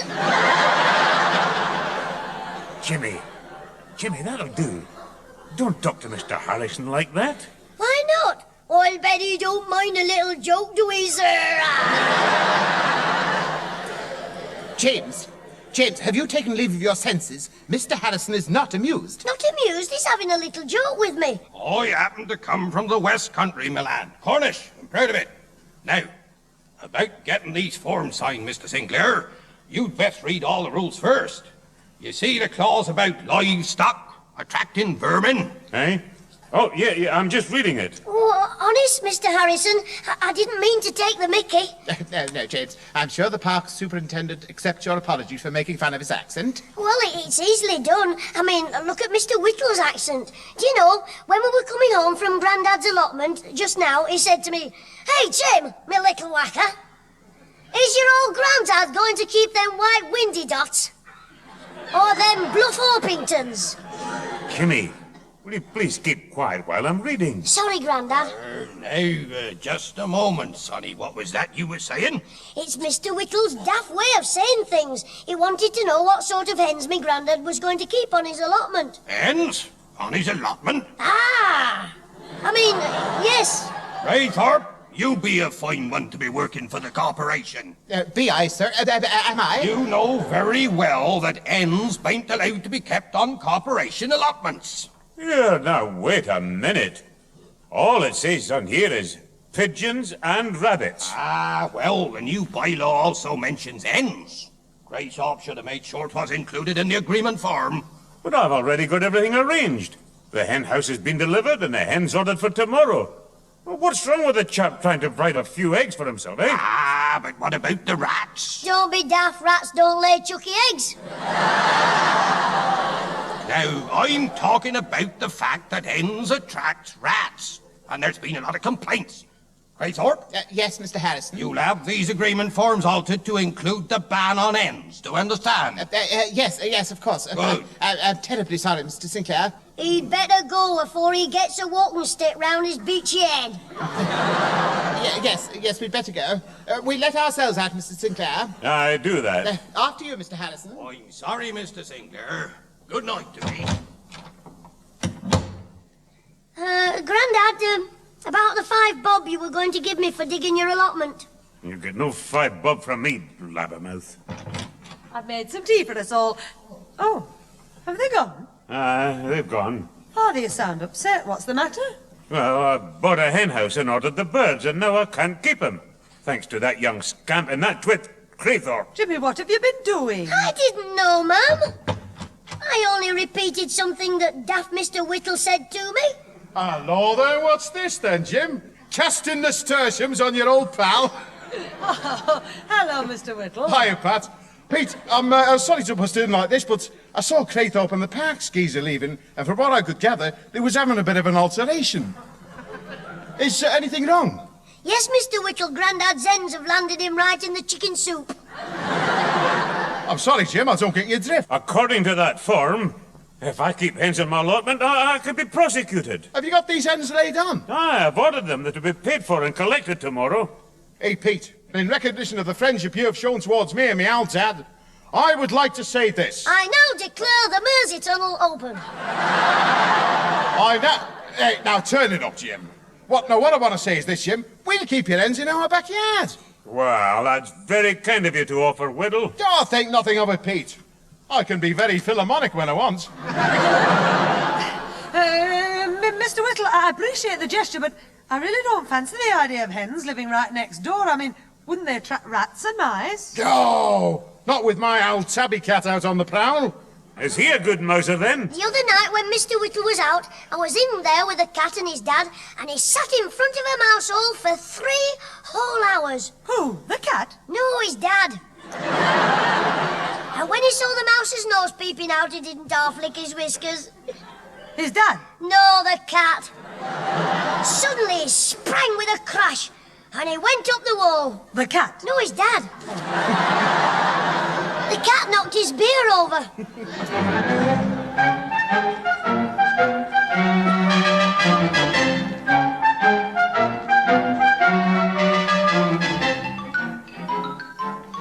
Father, for the last time, I'm not letting you go for those hens in your condition. But they've got to be paid for and collected this morning. Look, I'll wrap up well, and I won't be away more than... Those hens can wait. Oh, it's a pity Mr. Whittle's working all day. He could have gone and got them for you. But, Pat, the man said he wants them off his hands today, so they've got to be... Oh. Here you are, Grandad. A hot drink. Susan's made it, so it'll probably make you sick. If that doesn't, Mr. Craythorpe's arrived. See you later, Susan. Oh, hello, Mrs. Clitheroe. Mr. Sinclair. Is something amiss with you? Hello, Theodore. I'm afraid Father isn't very well. Look, will you stop mollycoddling me? It's only Bless you. Oh, Mr. Sinclair. Have you got a cold? No, he's been taking snuff with a bicycle pump. Stop it, Jimmy.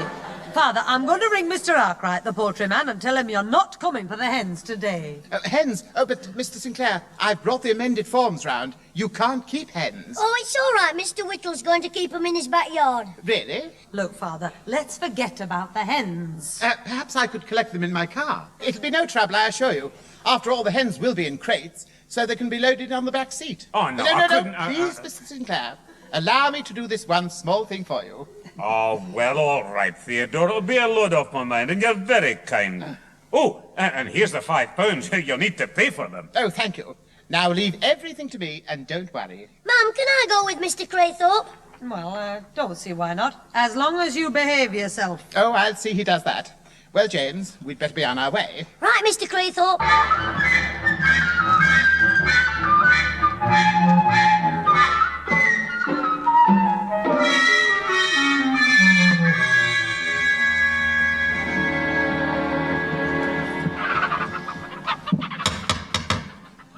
Now remember, Bert, When Mr. Arkwright comes out, keep quiet and let me chat him. Right, old Charlie. Now listen, you've got the right sack there, haven't you? The one with the cross on? Oh, yes, the others are still at van. Good. Come on, Arkwright, wake up. Charlie, I still don't understand. How can we buy this chicken feed at £1 a sack, sell it for 15 bob and still make money? Bert, do me a favour, stop thinking. Look, how many sacks did we buy? 3. Well, that's £3 we paid out. How many are we going to sell outright? 12. At 15 bob, that's £9. Profit, £6. Oh, I see now. Hey, Charlie, how can we sell 12... 12 sacks when we only bought 3? Because the sample one with the cross on is full of hen food. The others have hen food on top and gravel underneath. Very good for hardening the eggshells, gravel. I say, it's no use knocking like that. Arkwright can't hear you. Why, is he deaf? No, he's gone to Liverpool. That's all I needed, a comical yokel. Here, won't he be coming back to feed his hens then? No, he fed them at 7 o'clock this morning. 7 in the morning? What a time to wake up the poor birds. It's a wonder the perishers don't go on strike. Here, careful, son, you might do yourself an injury. It wasn't that funny. Well, I was imagining all the hens shouting, "Come on, girls, let's all stand up and ban the egg." Bert, my love, when you were born, the stork who brought you should have been arrested for carrying dope. Here, I say, mister, do you want to buy some hen food cheap? No, thanks. I should call and see Arkwright tomorrow. Well, thank you very much for nothing. Here, Bert, we've got to find a mug and get a few quid. I'm desperate. Well, if we can't, we'll have to get some sort of a job. I'm not that desperate. Come on, let's get the sack back in the van. All right. Get up there! I think I'm the donkey. Oops, a daisy.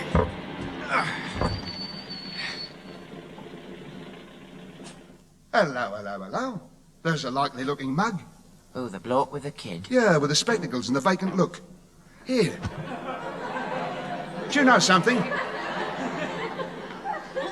He reminds me of a geezer I once sold the Tower of London to. Here. They're going to Arkwright's door. This is Mr. Arkwright's place, James. Thank goodness. Mr. Craythorpe, when are you going to get rid of that old wreck of yours and buy a car? What do you mean, old wreck? It's only 8 years old. Well, it must have worried a lot. Never mind my car, James. Let's just collect the hens and cut out the comedy. Well, you better keep blowing your horn all the way home. Blow my horn? Why? To keep the hens flying about. If 12 of them settle all at once on your back seat, it'll collapse. That will do. There seems to be no answer. James, go round the back and see if Mr. Arkwright is there. Right, Mr. Craythorpe. But I still think it'd be safer to take the hens in 2 trips. Excuse me, sir. Are you thinking of buying some hens? Yes, from Mr. Arkwright. Oh, that's a pity. That's Why? too bad. Why, what do you mean? Well, we was just talking to him. Weren't we, Bert? Who? Mr. Arkwright. Oh, yes, he's in Liverpool. Ow, me ankle. We was talking to him on the telephone. Yes. He's gone to see the health inspector. All his birds are sick. Aren't they, Bert? Oh, that's right. His hens have got foot and mouth disease. Ow! Foul pest they've got. Foul pest. It's a pity. A great pity. Oh, dear. That's most awkward. Yeah. It's a great blow to us. Isn't it, Bert? Yes. Were you wanting to buy some hens? Well, no, we was going to sell him some turkeys. Sell him turkeys? Yeah, well, we have a big farm, you see, and we sell all our stock to Arkwright, and he sells it to the shops. Don't we, Bert? Yes, we have 12 sacks. Oh, why don't you try the other leg? Now, Bert means we've got 12 gross of turkeys. Well, now, of course, we've got them on our hands. There's nobody around there, Mr. Craythorpe. No, Mr. Arkwright is away. But it wouldn't make any difference. The hens aren't fit. Fit? You don't want them to fight. You've just got to sit down and lay eggs. Look at old Mr. Blenkinsop. He can hardly walk, but he still does his job.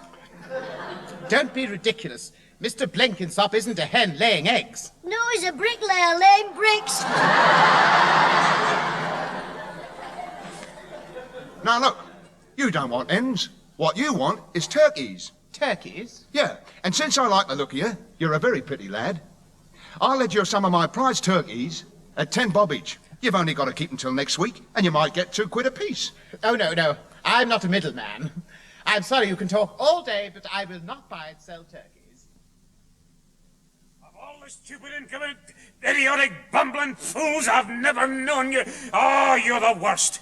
I think Grandad's annoyed with you, Mr. Craythorpe. I'm talking to both of you. Father, control yourself. It's bad enough Mr. Whittle sitting there hearing you without letting the whole street know. What am I supposed to do? Kiss them both on the cheek? And I'm very sorry if you think I've done wrong, Mr. Sinclair. Yes, Grandad, and I'm sorry Mr. Craythorpe did wrong. Do you try and wriggle out of it, my lad? Oh, Father, please. Now, Jock, don't get your tonsils in a tangle. You want to take things calmly at your age. Leave my age out of this. No offence, Pete, but I don't think there's anything wrong with this turkey idea. No, it wasn't your £5. Well, I'm no big business typhoon, but I'm willing to take half of them turkeys off your hands. You are? And I'll take the other half. Yeah, Father, so it's cost you nothing. Well, well, just a minute. You're sure he'll deliver those turkeys, Craythorpe? Of course. I took his name, the number of his van, saw his driving license, and said if he didn't deliver 20 turkeys tomorrow, I would have the police on him. I see. 10 bob each, eh? Oh, well, maybe I was a wee bit hasty, Theodore. And they say women keep changing their minds, Father. You're the limit. Oh, Father, I didn't quite realise. How much you'd make on them? Exactly. But no, I mean... You mean you approve of the idea? Yes, Mr. Whittle was going to help with the hens. So, Harry, you can come in on the turkeys. Thanks, Pete. And you, Theodore. Oh, that's very kind of you, Mr. Sinclair. And we'll share the profits. Between the four of us. Oh, you want the same share as us three? Yes, the same share will do. I don't want to be greedy. Even if I did think of the whole idea.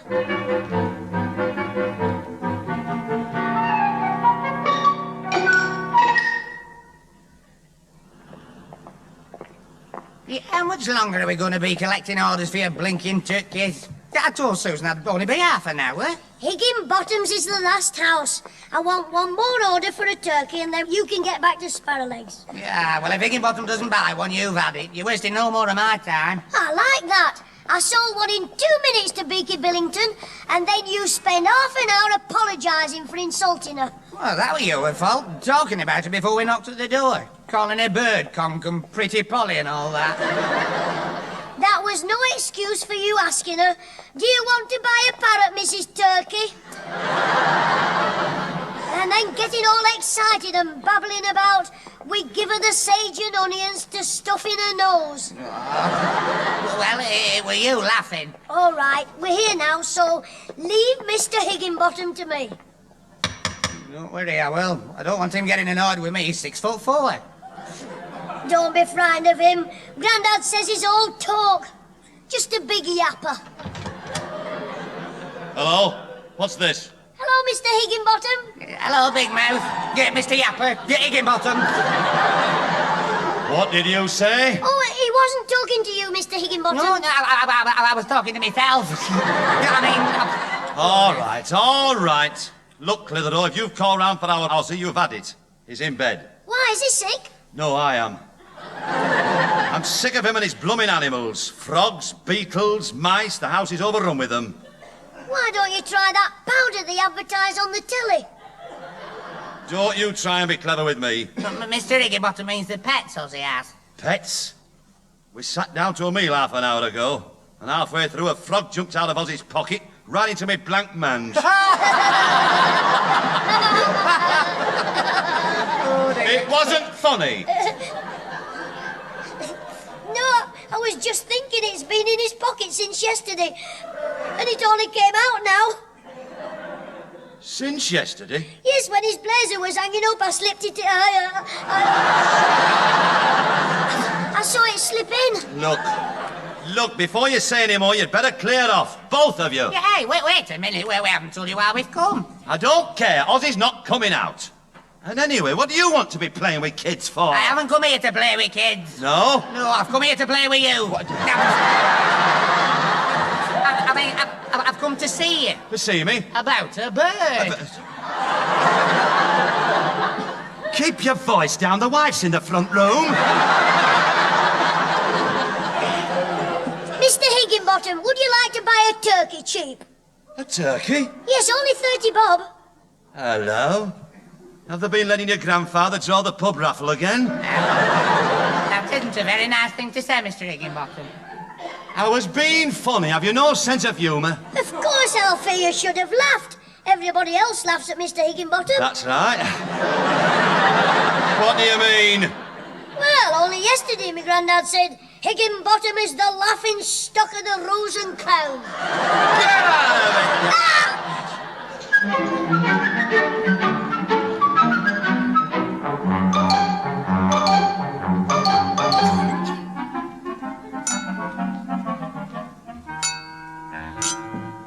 Sure you won't have another sherry, Pat? No, thanks, Father. Or I can see myself snoozing this afternoon instead of ironing. Well, it'll do you no harm to have a rest, Pat. You're far too industrial. No, you won't change her mind, Harry. How about you, Susan and Alfie? No, thank you. Oh, not for me. Drink always goes straight to my head.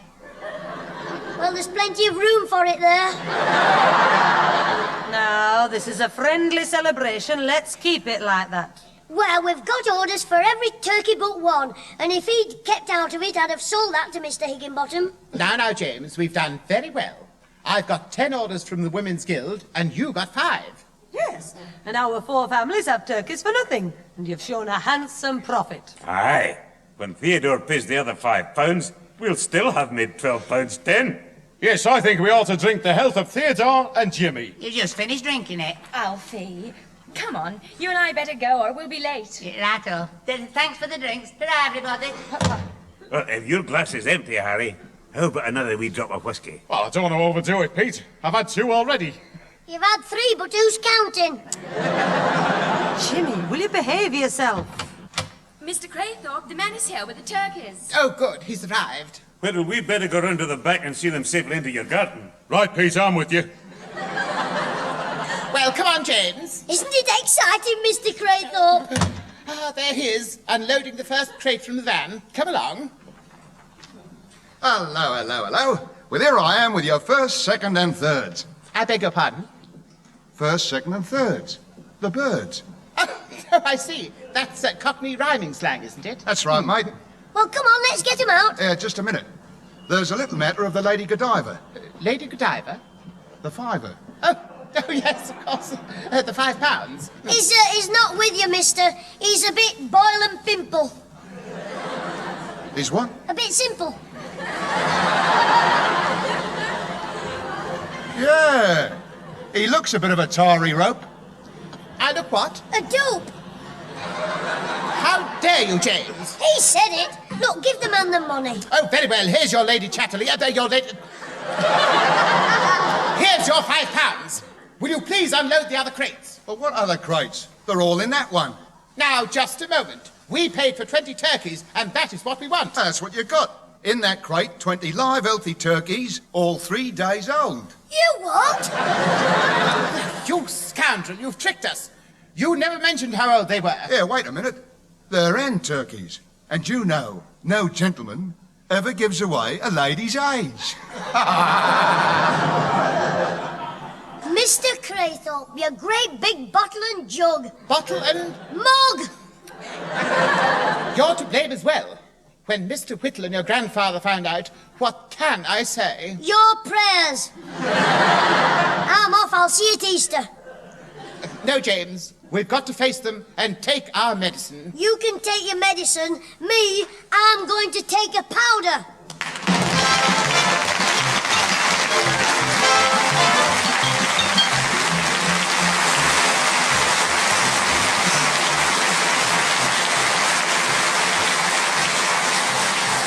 Those involved with the Clitheroe Kid this week were Peter Sinclair as grandfather, Patricia Burke as mother, Leonard Williams as both Theodore Craythorpe and Harry Whittle, Danny Ross as Alfie Hall, and Diana Day as Susan. Also appearing were Harry Taub, Basil Jones, Tony Melody, and Brian Truman. The recorded program, written by James Casey and Frank Roscoe, was produced by James Casey and starred Jimmy Clitheroe as the kid himself.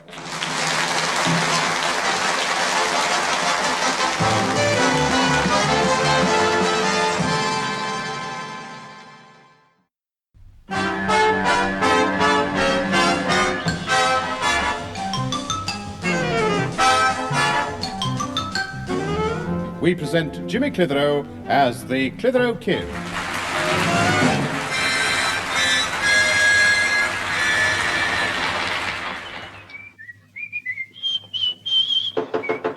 Merry Christmas, Mum. Merry Christmas. Rise and shine, Grandad. Merry Christmas.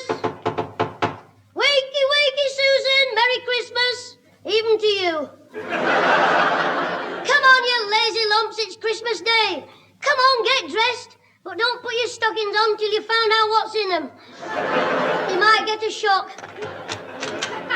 Jimmy, what's all this shouting about? Merry Christmas, Mum. Give us a kiss. Merry Christmas. Look, what time is it? What's the idea, then, banging that door down at 5:30 in the morning? Mum, it's 5:30. What's all the noise about? What time is it? It's 5:30, Susan. Breakfast at 9. You've just got time to put your face on. I thought that on Christmas Day I might have had a bit of peace. Really, Jimmy, this is too bad. Well, I want us to open all our presents together. Yeah, but not at 5:30. Oh, all right. Go back to bed again. I'll give you a call at 6. You'll do nothing of the kind. We didn't get to bed until after midnight. I know that. I heard Mr. Higginbottom and Mr. Whittle bringing you home. What do you mean, bringing me home? I mean the three of you coming down the street, arm in arm, singing jingle bells and doing the Pally Glide. No wonder that policeman stopped you. Policeman? Yeah, just outside our door, he said, "Now then, quieten down a bit." So Mr. Whittle put his arms round the copper and sang, "Silent Night." Really, Father? Oh, you don't believe him, do you? Take no notice, Mother. You know what a storyteller he is. I'll tell her the story about you and Alfie last night if you don't shut up. Nothing you can tell about me. No, I heard you telling Alfie Hall under my window how you do all the work in the house and you never go anywhere and they beat you and make you wear rags. You silly infant. I was talking about the church pantomime I'm in, Cinderella. Oh, is that what you're doing? Of course, that's what she's been rehearsing for all these weeks. Aye, she's got a star part. Hey, Susan, who's your partner? What do you mean, partner? Well, they always have two ugly sisters, don't they? All right. We don't want any of that at this time in the morning. You know very well, Susan, Cinderella. Oh, well, let's try rehearsing for another pantomime. Sleeping Beauty.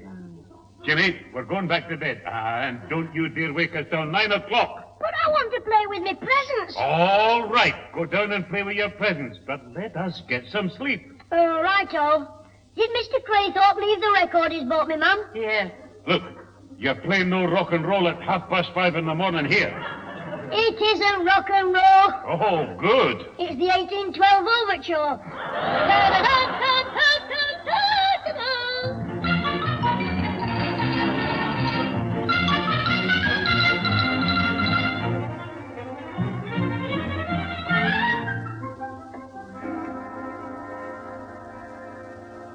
Ozzy? Hello? Did you hear me? Yeah, of course I has you. You what? But you're gone. I wish you wouldn't eat Christmas pudding while you're on the telephone. Are you coming out to play football? But I've got a new ball and nobody will play with me. As soon as Grandad finished his Christmas dinner, he laid on the couch, and now Mum's flopped down in the armchair. Alfie Hall's here. He's in the front room with our Susan. She wanted to practice her lines for the pantomime, and he's the only one daft enough to listen. He says he can't play football because they're waiting for Mr. Craythorpe to take him to the dress rehearsal, because Mr. Craythorpe's the producer. Theodore Hitchcock. There's somebody at the door. Hang on. Hello there, Jim. Merry Christmas, son. Merry Christmas, Mr. Whittle. Oh, hello, Mr. Higginbottom. Merry Christmas. Oh, hello, Clitheroe. Merry Christmas to you. Come in. Funny, I was just talking about Susan's pantomime, and in walked the two Chinese policemen. Here he goes again. How you put it with him next door to you, Whittle, I'll never know. Now, don't be like that, Iggy, just because you've got a bit of a hangover. You see, Jim, last night, Mr. Higginbottom embalmed a bit too freely. Is that why you won't let Ozzy come out because you're in a bad temper. I'm not in a bad temper. Ozzy's staying in because the wife's mother's coming round. That's why I've come out. Oh, I've met Ozzy's granny. What a nice woman she is. She doesn't like you, does she? Now, cut it out as you get a Christmas box round the ear. All right, now, calm down, Iggy. Jim, we've called that round to take your granddad out for a drink. Well, he's lying down in there. And from the look of him, if you want to take him out, you'll have to take the couch as well.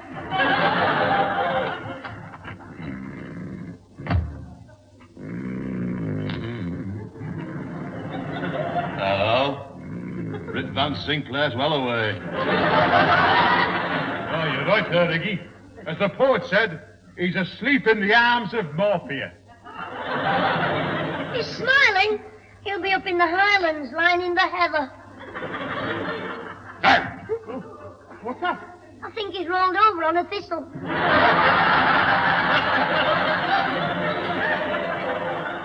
Come on, baby Bunting. Open his little eyes. Time for his little bottle of brown ale. What is it? Come on, Sinclair. We're going for a jar of ale. You what? That's right, Pete. The herd of the dog that bit you. Although looking at your eyes, I think it was a pack of wolfhounds. Oh, no. I'm not drinking this afternoon. Don't forget we're having a party here starting at 7 o'clock.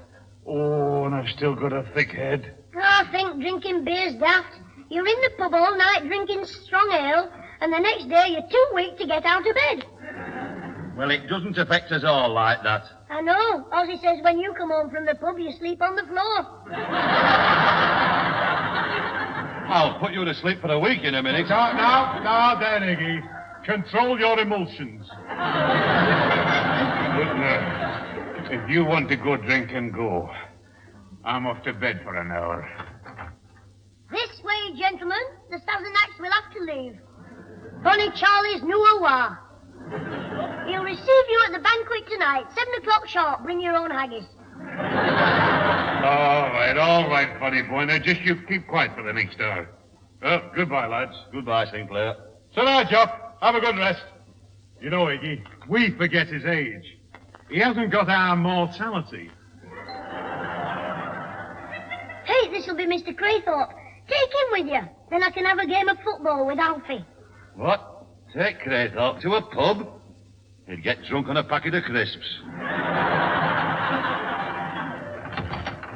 Hello, James. Merry Christmas. Merry Christmas, Mr. Craythorpe. Oh, Whittle and Higginbottom. Merry Christmas, gentlemen. Merry Christmas, Craythorpe. A very Merry Christmas, Peel, to you and yours. Oh, thank you, Mr. Whittle. Now then, Peel, let's not stand on each other's dignity. The name's Harry Whittle. Harry to you. Oh, very well, Harry. Why don't you two get engaged? Come on, Harry. They'll be closed if we don't get there. Never mind old Mother Craythorpe. Now, Higginbottom, are you naturally repulsive, or do you have to practice them? Oh, shut up. Come on, Harry. Take no notice, Mr. Craythorpe. Mr. Higginbottom hasn't been very well. Who told you? Ozzy. He told me his mum said for the last month you haven't been fit to live with. Good. No. Hold it, Higgy. Come on. Ta-ra, Jim. See you tonight. That man Higginbottom, he'll insult me once too often. What will you do? I'll send him a solicitor's letter. Anyway, enough of that lout. Do you know if Susan's ready to leave? She's in the front room here, going over a part with Alfie. Will you call her? You call her when you see her acting. Come and listen at the keyhole. Certainly not. Susan will be very good in the pantomime. After all, she's not appearing at the Old Vic. The way she's acting, she should be appearing at the Old Bailey. Here, come here. Listen.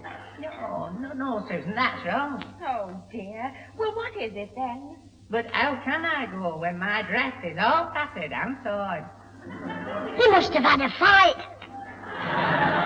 She's ripped Alfie's dress. James, he's reading her lines. Oh, yes, Alfie. But how can I go when my dress is all tattered and torn? Fear not. When I weave my magic spell, that old dress you're wearing will vanish. Hey, Mum will clout him if she finds out. And in its place will be a gown of silk. Oh, I've forgotten the next line. Can this be true? Why are you doing this for a poor girl like me? Because you're such a pretty girl, Alfie. What are you doing in here? Hey, Susan, the television people have been on the phone. They've got a part for you in Dr. Kildare. Don't be funny. It's true. They want somebody to operate on. Now then, James, that will do. Yeah, hello, Mr. Craythorpe. Have you just arrived? No, he's been listening at the keyhole for 5 minutes. Oh, James, you are a little troublemaker. You're not kidding. I'd have thumped him when I got here if it hadn't been Christmas Day. Why, what happened, Alfred? Well, when I got here, he said, "You're in luck, Alfie. Susan's in the front room." He gave me a piece of mistletoe, shoved me through the door. Well, I was that flustered. I went in and I said, "Hello, darling, give us a kiss," and I got a clout.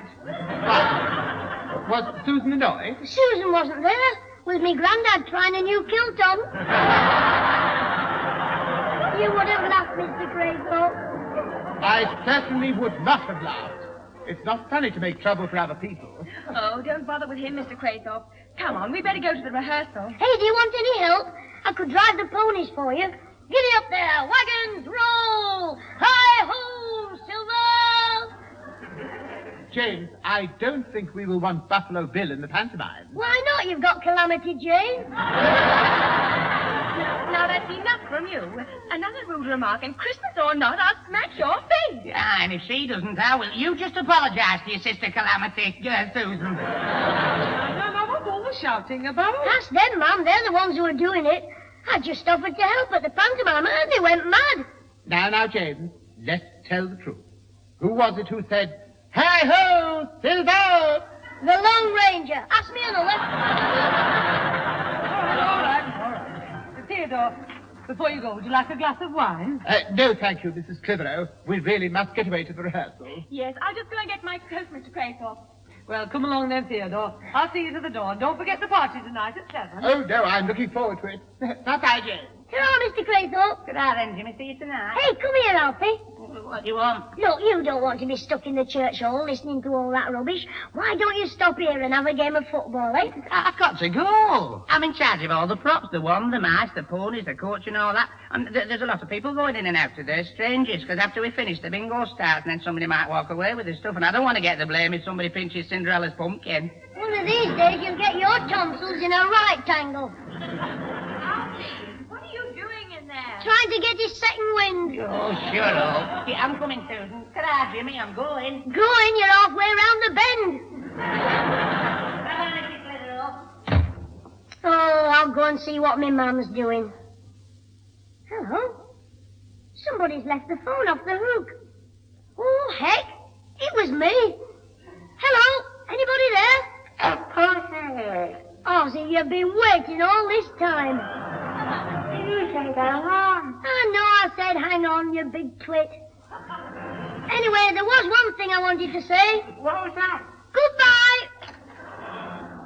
I bet he's got through his supper while he's been waiting. Mom, are you asleep? No, but if you'll keep quiet for 10 minutes, I will be. Now, please, just sit down in the chair and have a rest, eh? Oh, all right. I may as well. There's nobody to play with. Oh, I do feel a bit tired myself. I don't think I should have had that 5th helping of Christmas pudding. Yes, well, just close your eyes for 5 minutes, will you? Right over. Oh, it's funny how it just comes over you. Oh. Well, we'll all be able to get a good sleep tomorrow while we're watching Susan's pantomime.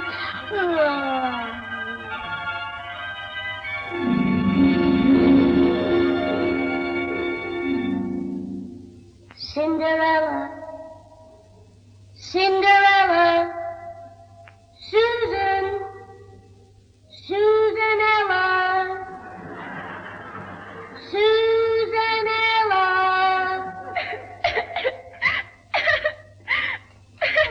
Susanella, what's the matter with you? Everybody's going to the ball and leaving me at home. They'll all be having a wonderful time, and I'll be alone and miserable in this dark, cold kitchen with the fire nearly out. Well, it's no good just sitting there crying. Well, what else can I do? Go out and collect some firewood for a start. Oh, Buttons, why are you so mean to me? Because you remind me of my sister. Oh, I'm sorry, Susanella. You won't be lonely. I'll stay with you and cheer you up. Nothing can cheer me up.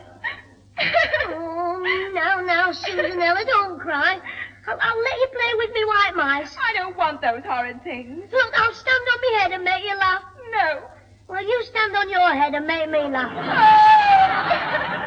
All right, I'll do me that Adam Faith for you.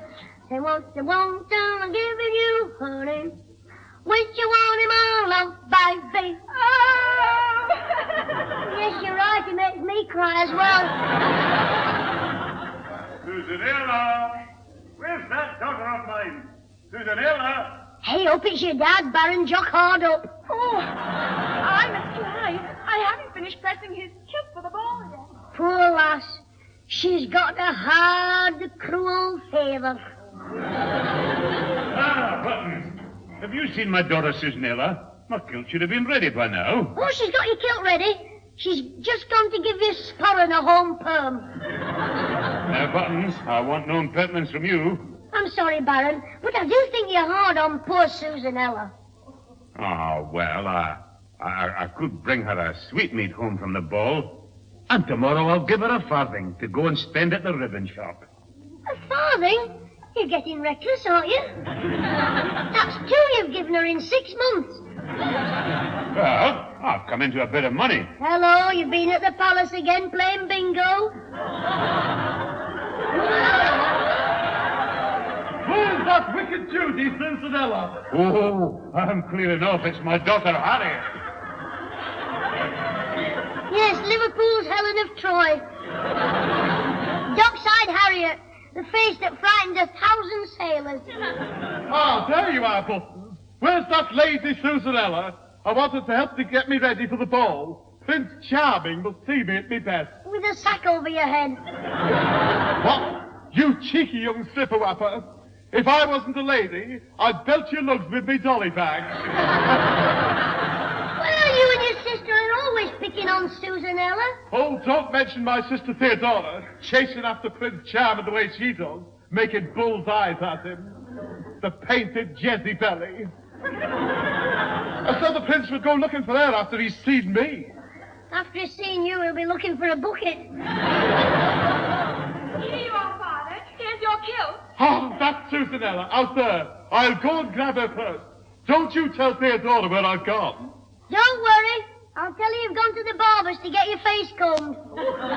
Someday my prince will come. Someday I'll find someone. Hey, Vera Lynn, do you mind going somewhere else? You're frightening my mice. Now then, Buttons, let's have no unpleasantness. Today I am a happy girl, for tonight I shall be in the prince's arms. Well, if you sing like that, you'll be chucked out before closing time. Never mind the jokes, Buttons. Where is that good-for-nothing Susanella? Look, Theodora, why don't you leave her alone? Tell me what you want and I'll do it. Oh, you couldn't. I want my eyebrows plucking. Well, I'll do them. Sit down while I get the pliers. No, you don't. When you see that girl, send her to me. I want my hair doing in a new style. You ought to have a pony's tail. Do you think it would suit me? Why not? You've got a face like a horse.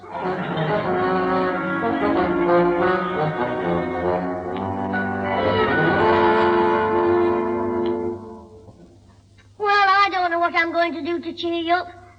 I've told you all my jokes, pulled all my funny faces, made you a bunny rabbit out of me hanky. Do you fancy a game of leapfrog? It's no use trying to make me happy. Here I am, sitting in the kitchen in my rags, and they're all at the ball, dancing and having a banquet. Well, we've done the hokey-cokey, and you've had a piece of cheese out of the mouse's cage. What more can I do? I know you've done your best, dear Buttons, but it's no use. You can't help me. Help!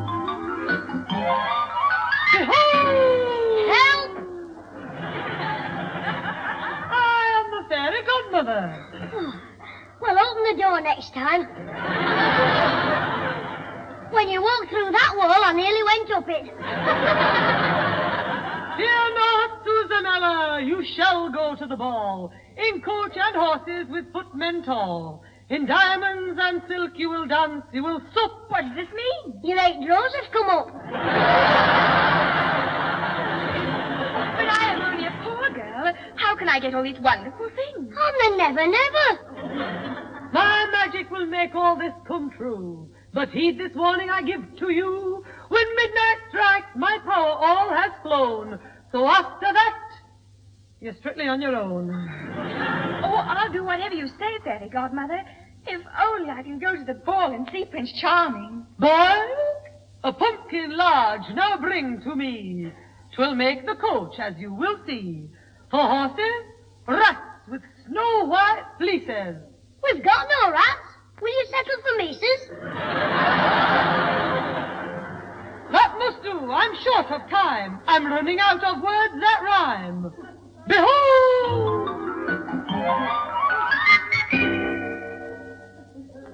Oh, Buttons, look at my dress, my diamonds, the ponies, and the beautiful coach. Oh, Buttons, it's... Buttons? Buttons, where are you? Stuck under this blinking coach. Pull me out.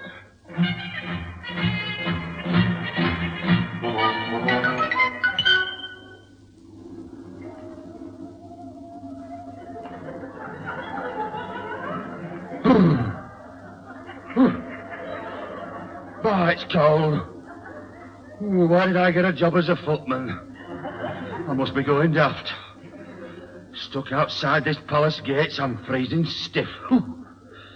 Why, well, they're all in there living it up. Oh, still, only a few more minutes to midnight. Then I get relieved. It's enough to freeze the flippers off a penguin. Good evening. Come here, you. Hey, get your hands off me neck. I've just washed it. Clear off. Servants aren't allowed at the ball. Look, I'm Buttons. I work for Baron Hardup. Don't mention that old skinflint.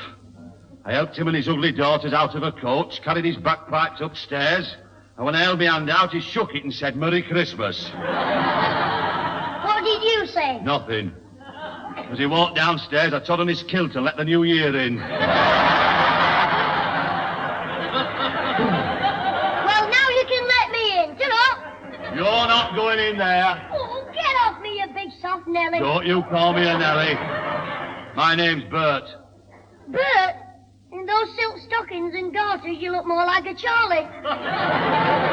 Look, this is a footman's uniform. I'm the prince's head footman. Just a minute. Is your name Higginbottom? No, Winterbottom. I'm not surprised in that uniform. Now clear off. Look, I've got to go and tell Susan Ella it's nearly midnight. You don't need to bother. She can hear the clock. Oh, you've done it now. A minute ago, Susan Ella will be dancing with the prince in a beautiful gown. And now she'll be doing the samba in a shimmy. Everything's ruined. It's all over. Oh, Buttons, I'm all in rags again. Where's the coach? I must get home. Well, keep running. Won't be much fun trying to ride that pumpkin. Oh, my world is in ruins. Farewell, my prince, forever. Stop her! Stop her! Where's she gone? I'll follow her to the ends of the earth. Mind the step. You are? I will die.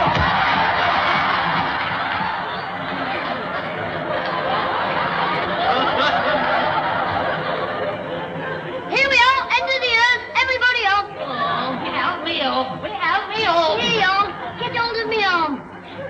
Who are you, anyway? I'm Prince Charming. Well, you could have fooled me. The owner of this shoe I'll seek, the maid I dance with at the ball. When I find her, we will wed. He's as daft as Alfie Hall.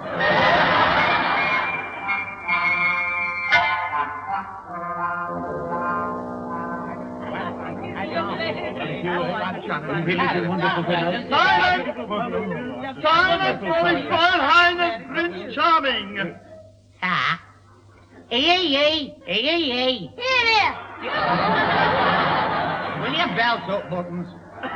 My royal decree is that I, Alfred Charming, will take as my blushing bride the owner of this crystal slipper. Quiet, rabble! His royal nibs hasn't finished yet. In other words, I will wed whatever made the flipper slips. The flipper slips. Oh, I mean... The supper plates. Yeah, the supper slips.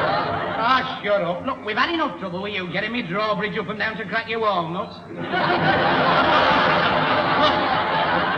I will continue. As I was saying... I'll tell him. Whoever gets the slipper on gets Babbling Bertie here, and the best of British luck. Stand back. Let the dog see the rabbit.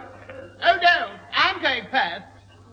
Theodora, it's unladylike to push, so keep back or I'll shove your face in. No, my fair daughters, you mustn't squabble in front of the prince. Forgive them, your highness. At home they're just two young turtle doves. From here they look like two old crows. What about Susanella? Let her try the slipper on. Let it be so. The testing time begins. For I have planned that her true love shall win. My magic power next no mortal mock. How would you like that wand around your clock? Hey, give us the shoe. It's on! Yes, on your big toe. You couldn't put your foot inside a novice hobnail boot. Let the next one try. This is it. Come on, Susanella. Stand by, everybody, for the big cheer. It's no good. It doesn't fit me. Of course it does. It's in the story. Hey, there's something gone wrong. You were the one that Flutter should sup. That Suppy should play. Oh, shut up. It's it. I won the prince. You what? Look, it's on. I claim the prince as my spouse. Oh, right. Well, there's nothing else for it then. We'll have to do the finale. Are you ready? Yeah. 1, 2, 3. How wonderful to know you really love me. How wonderful to know you really care. How beautiful to feel. This is all her fault. Her with the wand. Don't some fairy godmothers have 'em?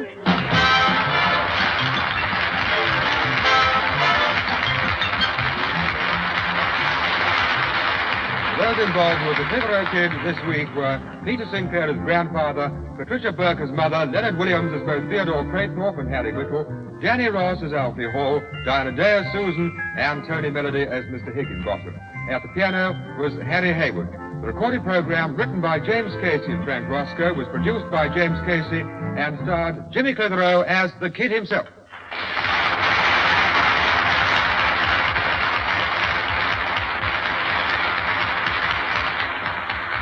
I thought I'd better come and tell you. I woke up from that nightmare just in time for the party. I'm sorry you couldn't all have got in our front room, because we had a smashing time. Mr. Craythorpe brought his tape recorder, and at the end of the party, he recorded us all singing a Christmas song. I've got it here. I'll switch it on. Maybe you'd like to join in with us. And I hope you've all had as nice a Christmas as we have. See you next week. Bye. Rudolph the red-nosed reindeer had a very shiny nose. And if you ever saw it, you would even say it glows. All of the other reindeers used to have to call him names. They never let poor Rudolph join in any reindeer games. Then on foggy Christmas Eve, Santa came to say, Rudolph, with your nose so bright, won't you guide my sleigh tonight? Then all the reindeer loved him, and shouted out with glee, Rudolph the red-nosed reindeer, you'll go out in here.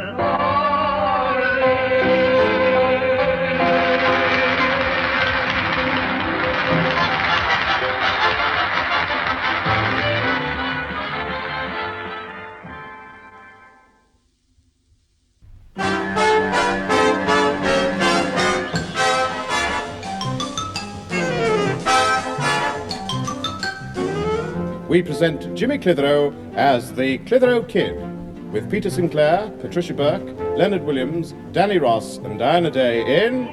Breaking in the New Year.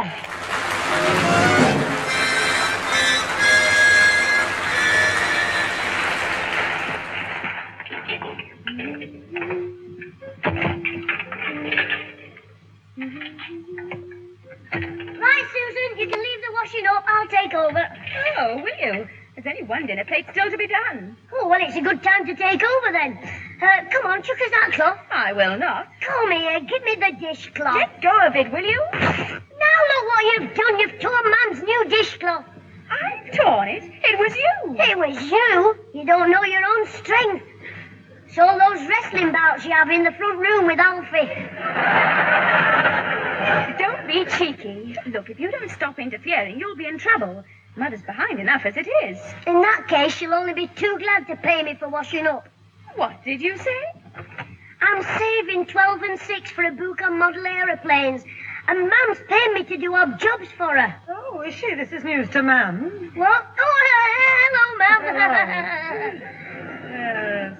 Look, Susan, it's our kind, generous, lovable Mum. I'm just washing up for you, Mum. I'm very cheap. Tuppence a saucer, penny a plate.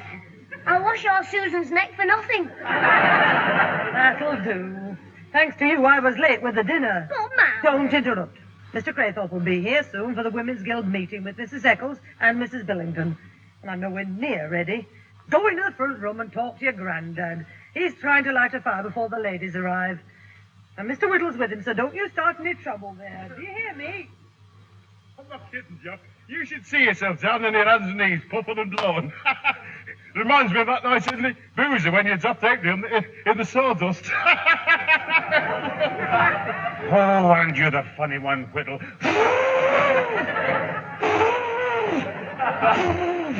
Come on, get burning, will you?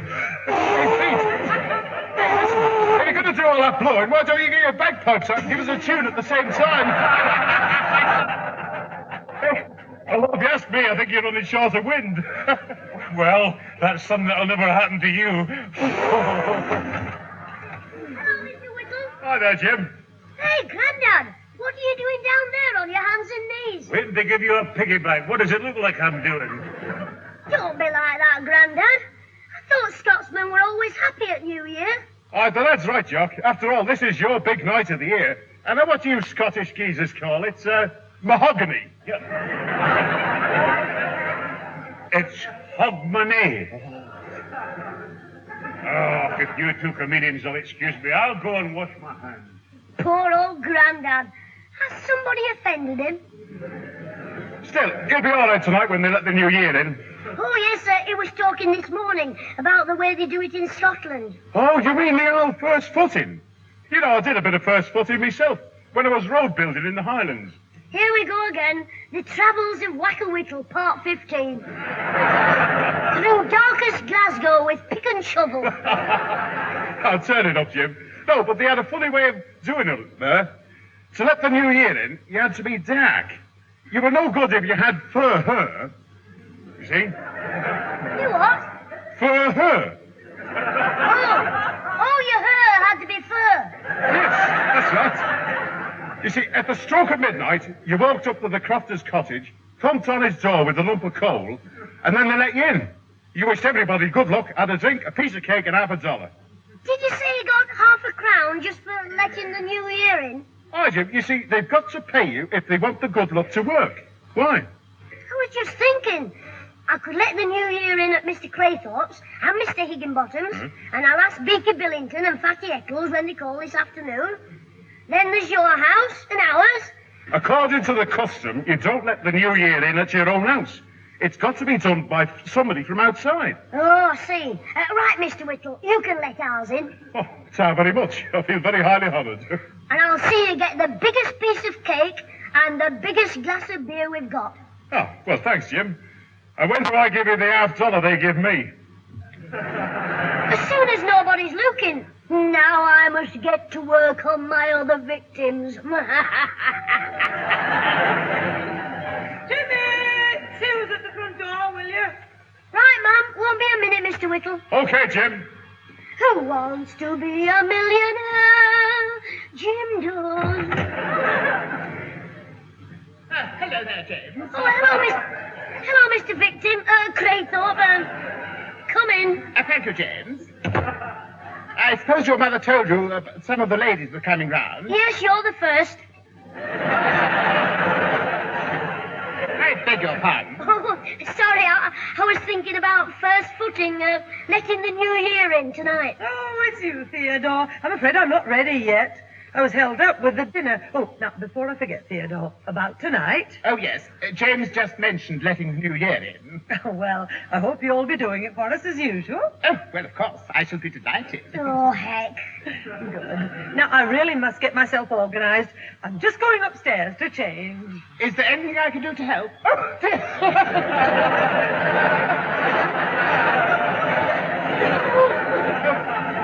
do forgive me. Not at all, Theodore. Oh, James, did you hear what I just said then? Yes, you didn't. I'll put your first foot in it. Mr. Craythorpe, do you really want to let the new year in for us? Of course. Nothing will give me greater pleasure. Why do you ask? Well, I heard that if somebody from the family lets it in, it might bring bad luck. James, I'm not a member of your household. Well, I mean, Grandad says you spend so much time in this house, you should be paying half the rent. Oh, he said that, did he? Oh, I'm sure he didn't mean any harm. Look, you can come back with me after midnight for Mum's party. Your mother never mentioned a party. Oh, I haven't told her. I mean, it's a surprise. I'm keeping it a secret from her. But I thought I'd be here anyway for the first footing. Yes, well, you see, Grandad's got a Scots friend coming round. He might be doing it. Jim, I'm just going back next door. Tell your Grandad I'll see him later. Oh, hello, Theo. Happy New Year. Oh, thank you. Same to you, Mr. Whittle. Well, I'll see you tonight, Jim, when they let the new year in for you. Oh, heck. Yes, Mr. Whittle. James, don't tell me he's your grandfather's Scottish friend. That's right. Whack-a-Mac Whittle, the Laird of Bootle.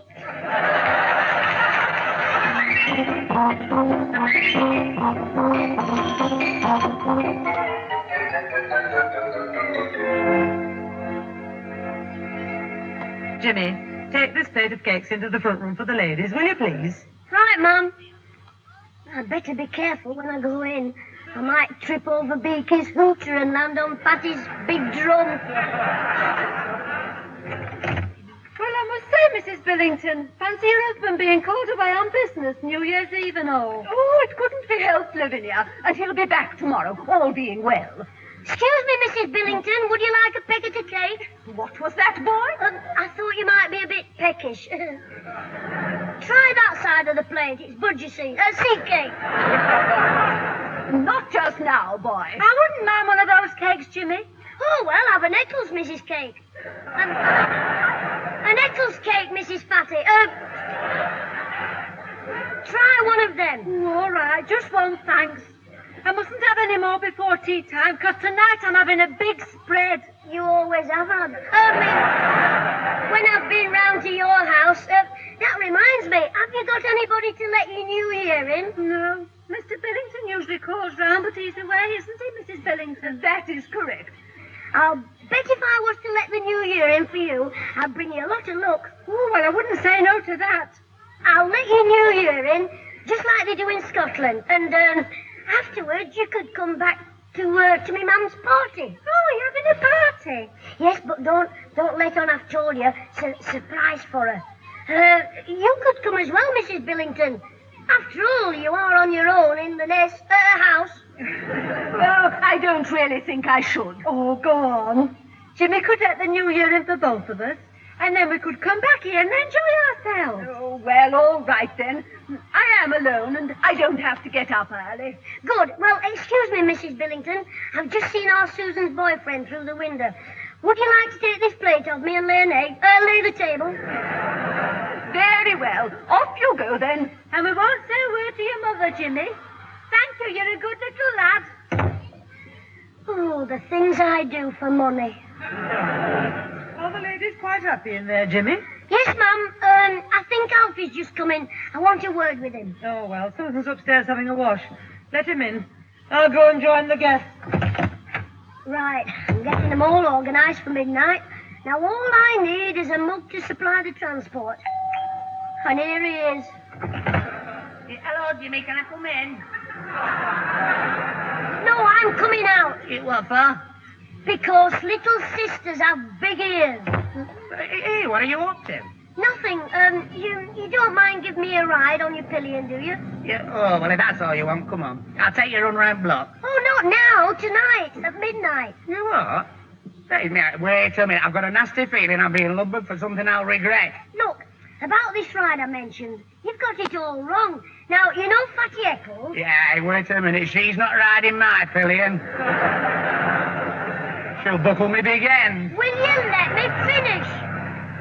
Look, Fatty Eccles, Beaky Billington and Mr. Craythorpe have all said they'd like you to call at midnight for a drink. Oh, have they really? Oh, well, that's nice of them.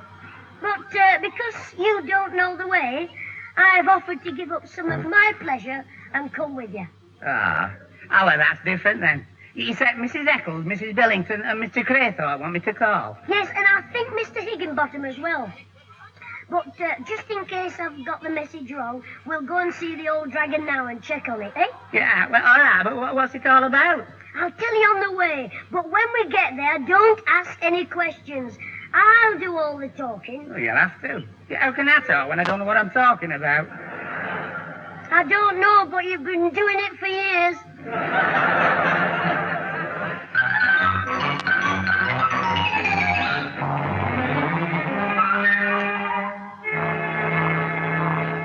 I don't know what you two are blathering about, but seeing that it's New Year's Eve, you'd better have a piece of cake and something to drink. Go in the front room. Thanks, Mr. Higginbottom. Wipe your feet first. Yeah, well, we can't stop really, because Susan will get cross if I keep her waiting, so I don't want to eat your cake and upset myself. Yeah, upset Susan, I mean. Yeah, anyway, Jimmy only wants to ask if he can let in your... Sorry,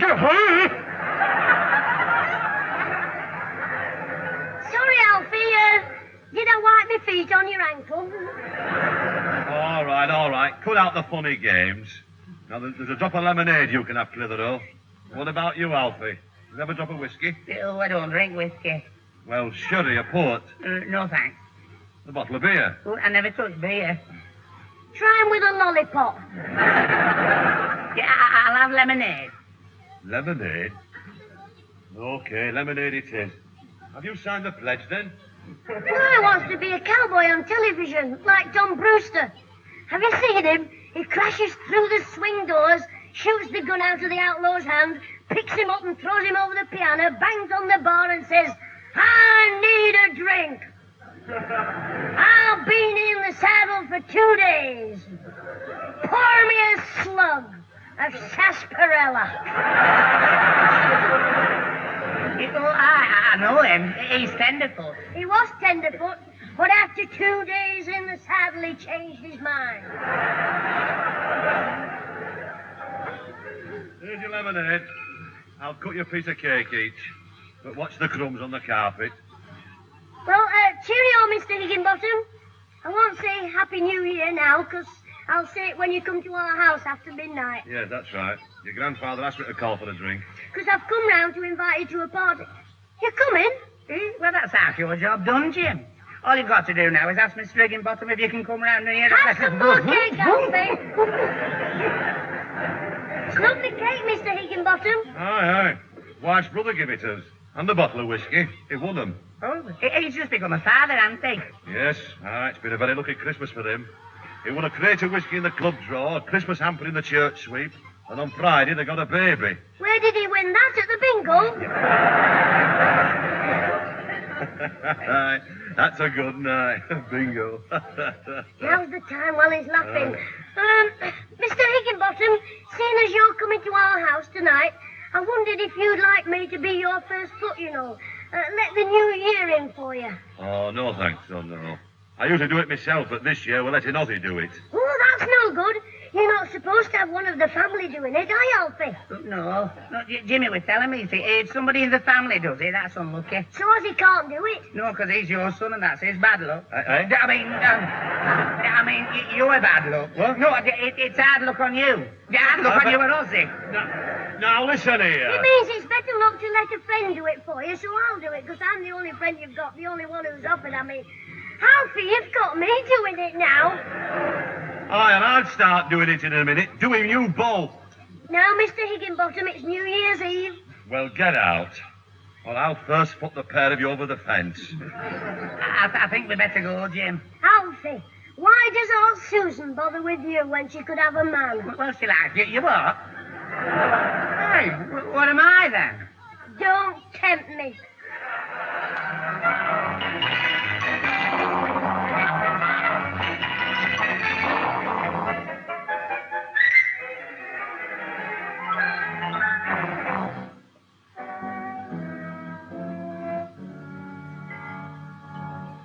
That's it, 12 o'clock. Let Mr. Whittle in, Grandad. Wait a minute, Looks. There he is now. Well, I'll wait, let him in. Well, Susan, it's next year now. I mean, we're a year older than we were a minute ago. No, I don't. No, we're not. The year's a year older than it was a minute. Alfie, why don't you hold your breath for a couple of days? Come on in, Harry, and I hope you bring good fortune with you. I hope so, Pete. A happy and prosperous new year to you and yours. Or as you told me they say in Scotland, a happy hot bunting. Aye, well, in you go, Harry. Oh, thanks, Pete. Well, Happy New Year, everyone. Happy New Year. Harry. Happy New Year, Mum. Oh, Happy New Year, son. Happy New Year, pal. Happy New Year, friend. Happy New Year, son. Go on, Alfie, kiss Susan. Watch everybody while he gives her a smacker. Don't try to embarrass him, funny boy. Who, him? Alfie Hall, the human suction pump.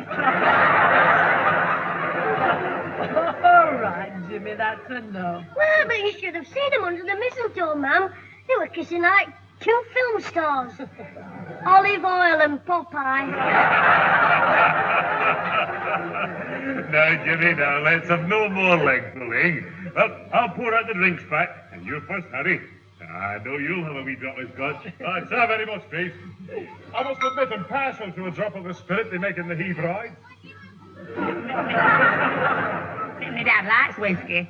He says the Scotch know how to drink like men, even if they dress like women. I mean, wear skirts, do it to kilts. What did you say? Alfie, don't tell him unless you want to see the Loch Ness Monster in action. All right. Well, just let's forget it. Well, come on, Mr. Whittle. I'd better go and let your first foot in. Just a minute, Jimmy. Mr. Whittle hasn't finished his drink yet. But we've got 3 more to do after his house. You better get your bike warmed up, Alfie. Yeah, I told you. That's all right, Pat. I'll come straight back. We've just give me old dad a tot of rum and a saucer of milk for the tomcat, and we leave him. Of course, he'd be out all night if he could, but I think it's too risky in this weather. Well, the cat would. No, me dad. When there's a good fire on, he just likes to curl up on the rug and wash himself. Oh, your dad? No, the cat. Mind you, he's getting on a bit now, so he never goes out much. My granddad said it when he was younger, though. He was always out on the tiles. Oh, yes, the cat. No, your dad.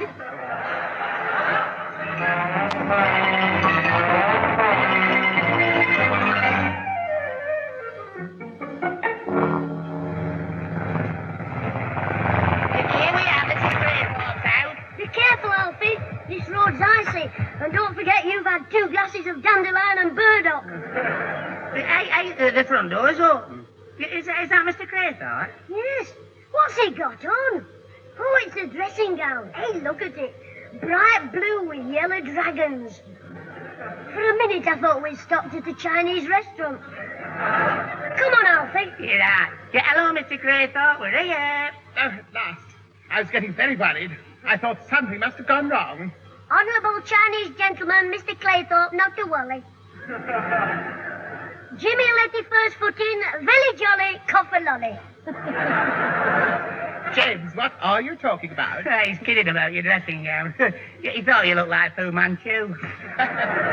When I'm alone in the evenings, I always take off my jacket and slip into my dressing gown. Hey, Mr. Craythorpe, you haven't been back in the house since 12 o'clock struck, have you? No, I've just come out this minute. I was getting desperate. It's nearly 12:30. Well, we've had a bit of trouble with Mr. Whittle's dad and the tomcat. Mr. Whittle's dad stood on the saucer and spilt the cat's milk. So the cat jumped on the table and knocked his room over. He was gritting his teeth and trying to lick it all up with his tongue. The cat was? No, his dad. Don't start that again. Please, let us go in. It's very chilly out here. Wait a minute, I've got to do it. If you go in first, you'll have bad luck. Very well, go ahead. Right, we'll do it properly. First, I'll shut the door. Then I knock on the door, you let me in and hand over the £1/4. I am here with you. Oh, yes. Well, give me the key and I'll open it. Oh, my goodness, the key. It's in my jacket pocket in the house. Oh, no.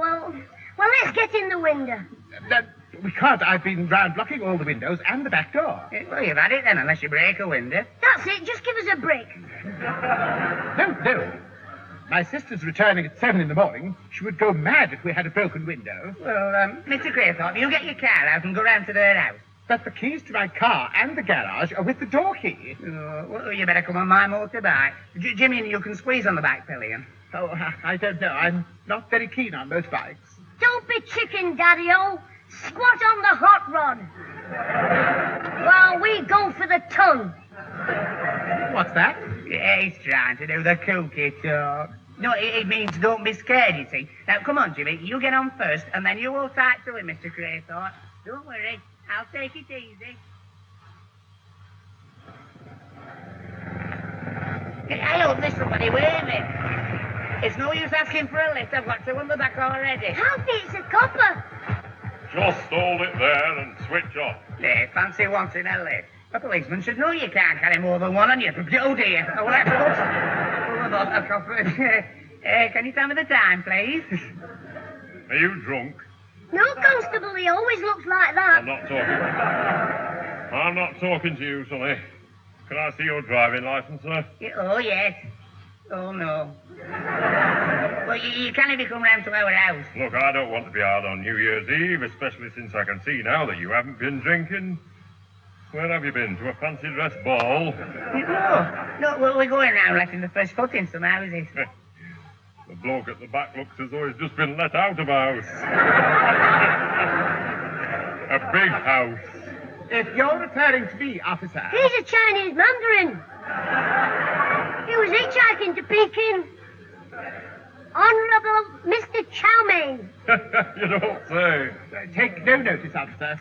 I was inadvertently locked out of my house, and I couldn't stay outside all night. You're scared of the dark? Exactly. No, I am not. Surely not, Sonny. A Chinese mandarin scared of the dark? Yes, Chow Mein very frightened of bogeymans. That's why we call him Chicken Chow Mein. All right, I'll forget it this time. But I'm afraid you'll have to get off, sir. Oh, very well. Alfred, come back to me as soon as possible. It's freezing now. Yeah, right, I'll come back as soon as I drop Jim off at home. Don't worry, Mr. Craythorpe. Keep moving about.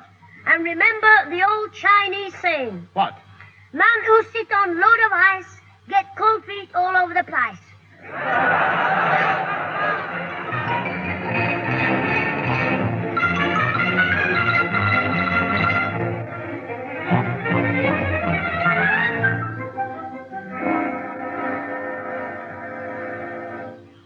Jimmy, never mind the Chinese jokes. Where's Mr. Craythorpe? He's about 2 miles down the road. We were on our way back to Mrs. Eccles when he got off. What you doing there?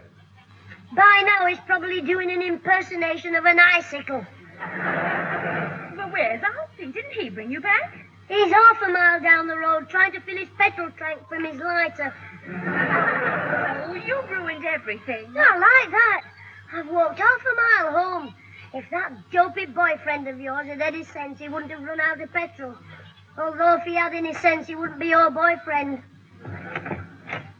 What's going on, Sinclair? It's 1 o'clock. We haven't started yet. Oh, it's right, Pete. We haven't put on those funny hats I bought, busted the balloons, or even sung Old Long Since. Look, I told you we're waiting till we're all here. Alfie and Clitheroe are still out. How long are they going to be? With a bit of luck, they'll be delivered with the milk. Don't you be so clever. This is all your fault, as usual. Mr. Higginbottom, do you carry any spare petrol in that taxi of yours? Yes, a 2-gallon tin. Why? Well, Theodore and Alfie are outside in this freezing cold. Could you take Jimmy and go and pick them up and bring them back here? Oh, I'm fed up with this. Well, did you get them all right? No, What do you mean? I'm back again on my own. You mean Alfie's still out there with his bike? No, Alfie only needs a gallon of petrol. Mr. Higginbottom needs 2 new wheels. Oh, what's happened this time? We were going along when I saw this figure in white. I shouted. Mr. Higginbottom must have thought it was a ghost, because he jammed his brakes on, skidded, and slid into the ditch. Oh, no. Yes, his hand banged down on the flag, started his taximeter, and when I left him, he owed himself 37 and 6. What was this figure you saw? Mr. Craythorpe, covered in snow, trying to thumb a lift. They're still at it now. Well, do you think they'll be able to start the taxi? Not until they finish the fight. Well, that must be them now. I'll see to it, Pat. Poor Alfie, out there and it's snowing. Oh, Jimmy Clitheroe, you ought to be thrashed. Alfie, come in, lad. Oh, frozen stairs. Alfie, come in near the fire. Yes, come and warm yourself, son, and I'll get you a nice hot cup of tea. Aye, and put a wee drop of whiskey in it. Oh, you'll never get me letting New Year in again. Alfie, what are you bending over like that for? I've been pushing me back and I can't say no. You see, Mr. Craythorpe? Cut it out now, Jimmy. The poor lad's like a block of ice. Get a towel, Susan, to wipe the snow off his head. Hey, Pete, I'm shocked sitting in that front room on my own. Oh, hello, Alfie. You got back all right. Is it snowing out then? If it isn't, he's got the worst case of dandruff you've ever seen.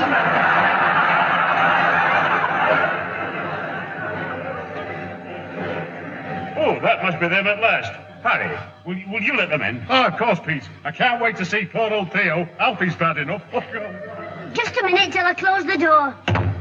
What's that for? Look, Grandad, you know how bad-tempered Mr. Higginbottom is when he's annoyed? Well, by now, he'll be like a mad bull. I'm sure he will. Well, I'm too young to die.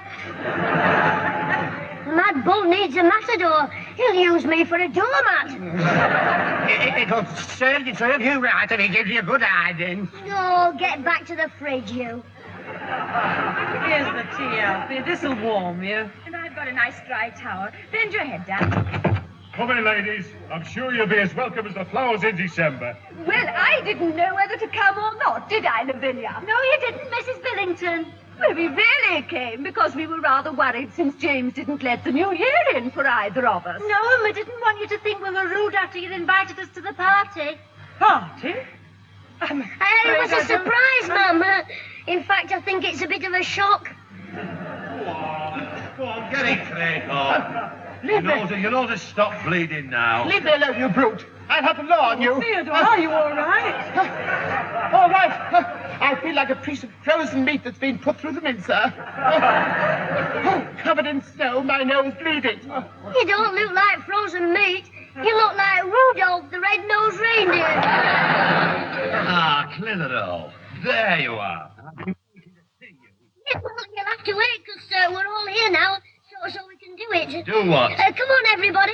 All together. 1, 2. Should old acquaintance be forgot? Come on, then. I never brought to mind. All together.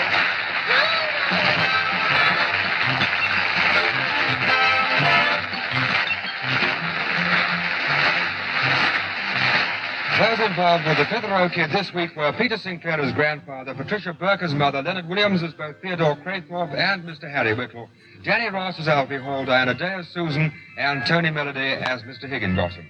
Also appearing were Rosalie Williams, Betty Alberge, and Brian Truman. The recorded program, written by James Casey and Frank Roscoe, was produced by James Casey and starred Jimmy Clitheroe as the kid himself.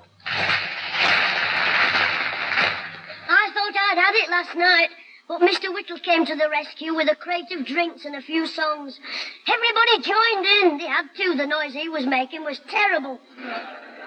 Anyway, it's been a good day today. Hope it has for you. And I hope 1962 will be full of good days. Ta-ra, and a very happy New Year.